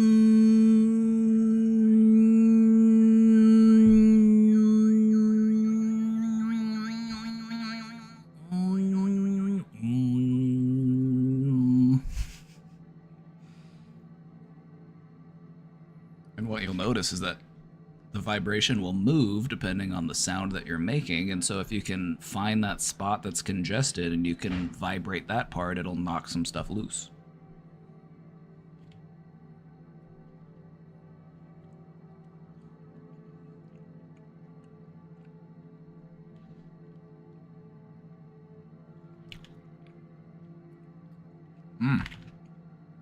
Oh yeah, Casey killed it with this meal. This was really good.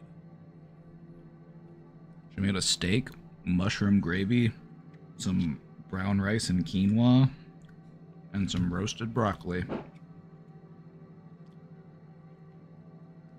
What's nice is that she cooks how I cook, and so whenever she cooks something, it tastes like I made it.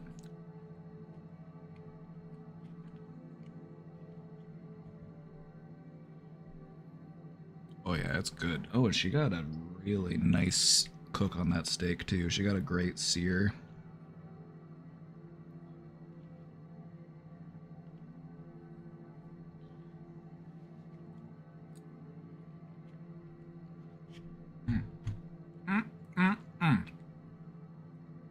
Will you be live tomorrow? Yep. I'll be back tomorrow, and I'll also be back at my normal time. I started late today because we got back in town like yesterday night, and so I pretty much went to sleep like right after I got home yesterday, and then I was like, okay, time to catch up with the chores. So this morning I was like doing some vacuuming and doing some just like tidying up and like doing the cat boxes and stuff, and then I was like, all right, I'm not gonna be able to start by 1. I got too much stuff to do. So, but yeah,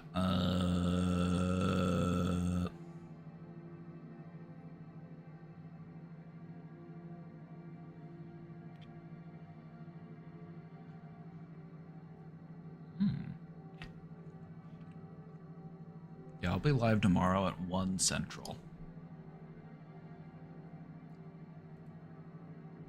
Hola, Papa. Hola, ¿cómo está? Me llamo Papa Bregon.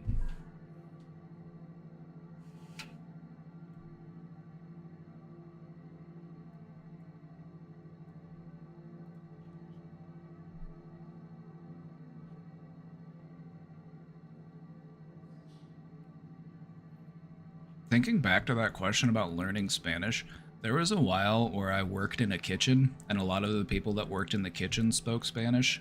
And so a lot of what I did to learn and how to communicate with them better is I would just ask them, I'd be like, how do you say this? Like, I would just, you know what I mean? Just be like, what is this called? And like, what's the word for this in Spanish? And they would tell me, I'd be like, ah, and then I would repeat it back to them, and then it'd be like, no, you're pronouncing it wrong, and I would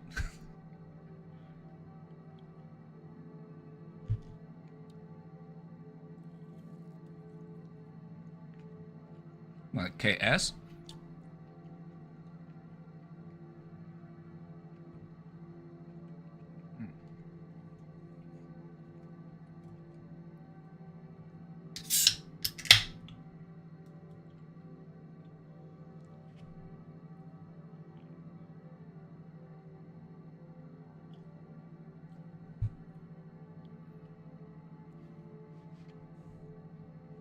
You know, some landscaping words from working with Spanish guys. Right? Like a lot of the Spanish I learned is like related to the kitchen and cooking and shit talking your boss. Those are the That's the Spanish I learned.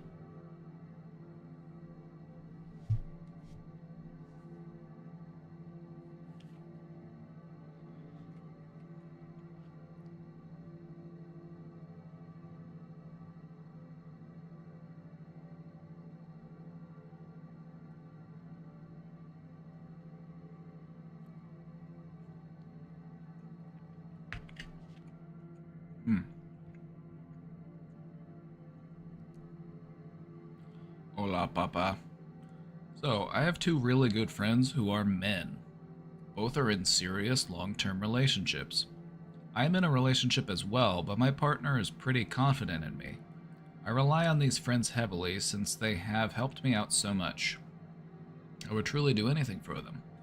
Nothing weird. I just really care for the people who care for me as well. One thing I'm worried about is their own partners being worried about it. If they had to stop being my friend because of it, I would be so distraught, but I also understand. But I also live with this worry it might happen eventually. How would one deal with it and make sure everyone is comfortable? Alright. I would say probably the best way to prevent that from happening is by becoming friends with their partners as well. Like whenever I think of like me and Casey, for example, we have friends that are single, but then we also have friends that are couples. And it's like I'm not just friends with one person in that other couple. I'm friends with both of them because we're all friends. And so I feel like there's less to worry about if we're all friends, rather than I'm just friends with one of you. You know what I mean? So I feel like that's a good way to reduce those feelings that they might have, because if you don't spend much time like talking to them or hanging out with them or being friends with them, it's like they might not really understand the nature of your relationship, or they might not really understand you as a person. And so I would just say just try to start off by just being more friendly and engaged with their partner and not just the person that you're friends with, because like if this person is your friend and they're with somebody, then odds are you'll probably get along with that person too. You know what I mean?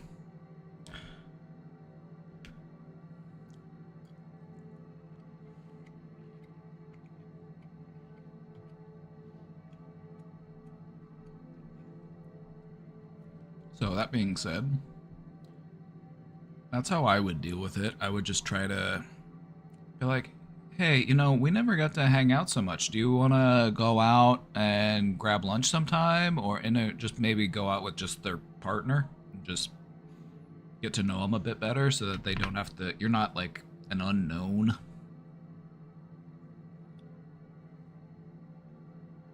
But beyond that, like I feel like that really is the best way to reduce their feelings of like concern, is to just make friends with them. But beyond that, it's like they might still be insecure in their own way, and that's really not your problem to fix. You know what I mean? Like you can give them nothing to be insecure about, but they might still find something to be insecure about. Like maybe they're insecure about their appearance, but then they're like, oh, but your friend, they, look this way. You know what I'm talking about? So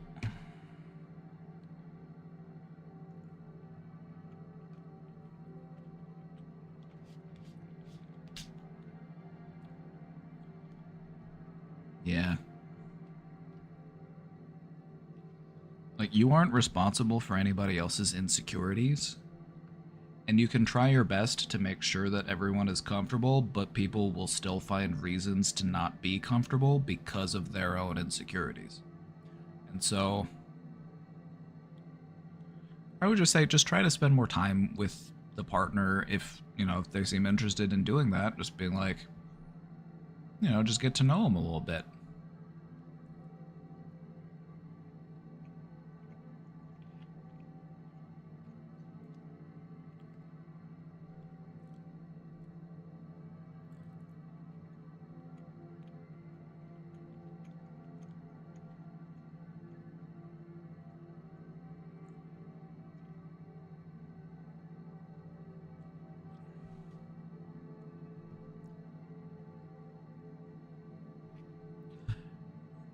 Like what I'm thinking of is like there doesn't have to be some like grand confrontation. It's not like we have this. Now that I've kind of told you what I would do, I'm gonna also tell you what I think you should not do. I feel like that's just as important. I feel like this doesn't have to be like some big ordeal where it's like, hey, listen, you don't have to worry about me. You don't have to worry about anything. Because that might even end up making them more suspicious, but like, why did they feel like they had to bring that up? You might end up just planting ideas in their head.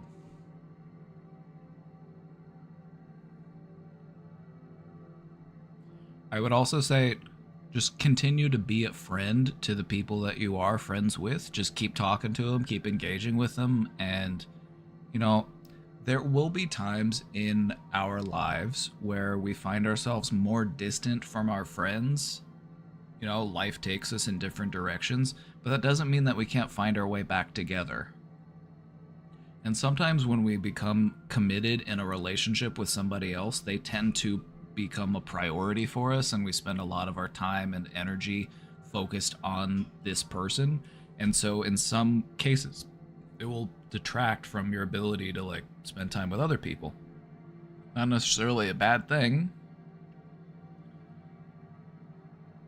but we can always find our way back together, just as long as you are willing to reach out and try to connect.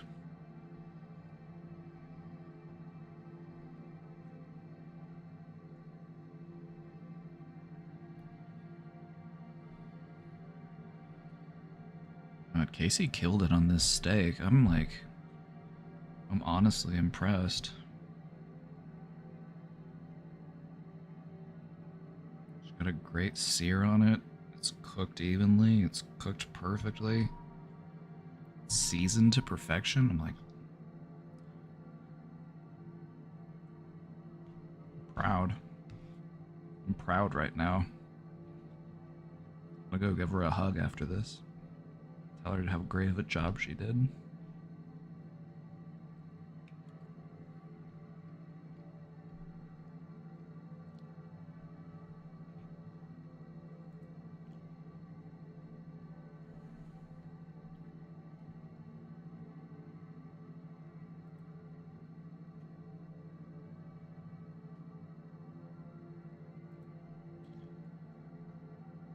Thank you for answering my question on the Spanish side of things. I have learned, on the Spanish side of things, I have learned some things. I need to find some social groups here that are on the island here, try to talk with them and build vocab and join a domino club here, try to speak with the old men here.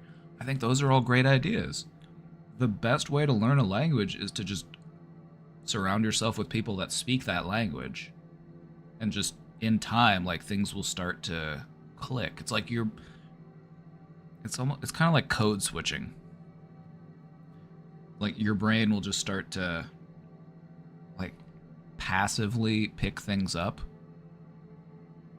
without you having to like sit down and actively be like, okay, what is the word for stop sign, or like what is the word for this. It's like you will just start to be like, you will passively pick things up just by being immersed in it. And like through context, you'll be able to like figure out what certain stuff is or how to like say a certain thing. Just trust in thine brain.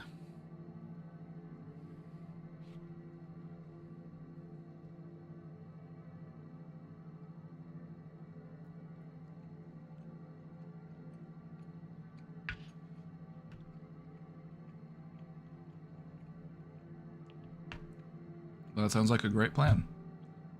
Sounds like a great plan. You know, taking time in private to like brush up and to learn wouldn't hurt either. Like a friend of mine, he really wanted to learn Russian. He's just always been interested in the language and the culture of like Russia. And so he practiced a lot like on an app, and then in order to like take it to the next level, he ended up joining like an online group for people who are like trying to learn, like he made friends with people who are like Russian trying to learn English. And so they're able to like help each other learn the language. I think that that's also a great thing to do. The internet is an awesome place to find places like that.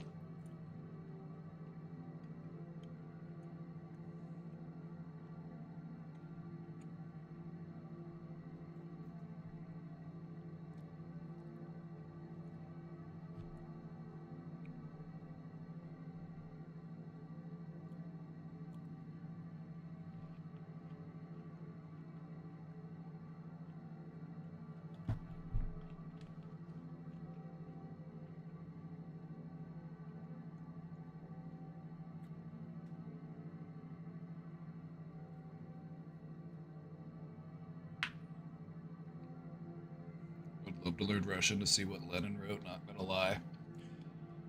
Or to like read the works of some of the great Russian novelists, like to be able to read like the brothers Karamazov.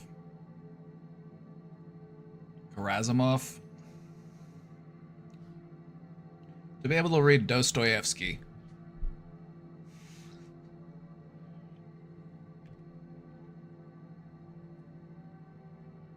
in Russian.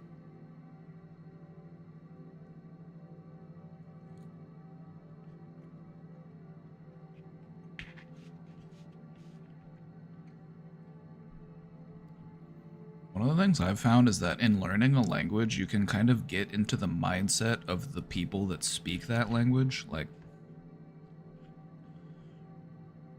I learned a little bit of Russian just because I was curious, and I was like, I wonder what these characters mean. I kind of wanted to like learn the alphabet. And one of the things I noticed is like Russian as a language is like very direct.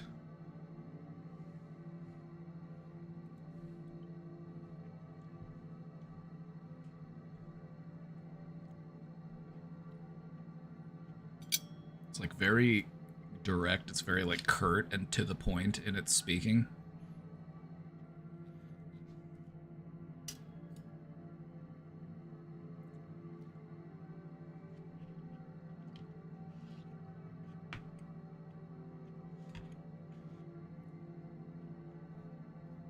Anyway,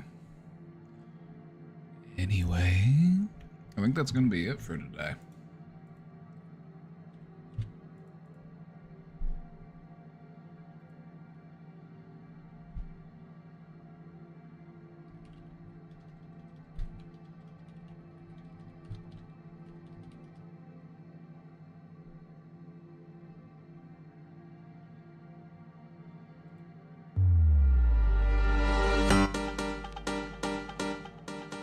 It's gonna be it for today, everybody.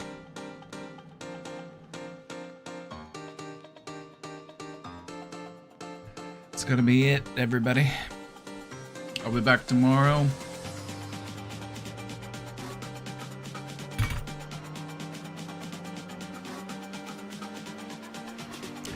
See you all later, you lovely people. I was born to be free. Take good care of yourselves. We'll see you all next time.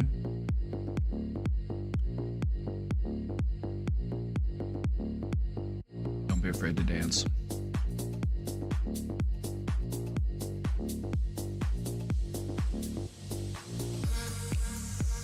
Bye-bye.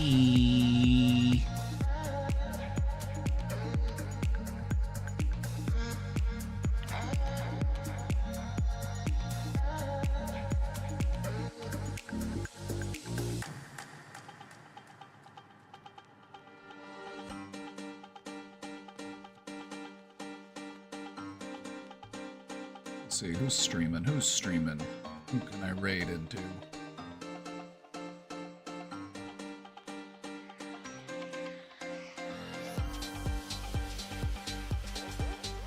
Ah, Rhizome is streaming. I can raid into Rhizome. And you can ask him what we talked about at TwitchCon. I hung out with Rhizome at TwitchCon and we got into all sorts of fun discussions, so you can go ask him all about what we talked about.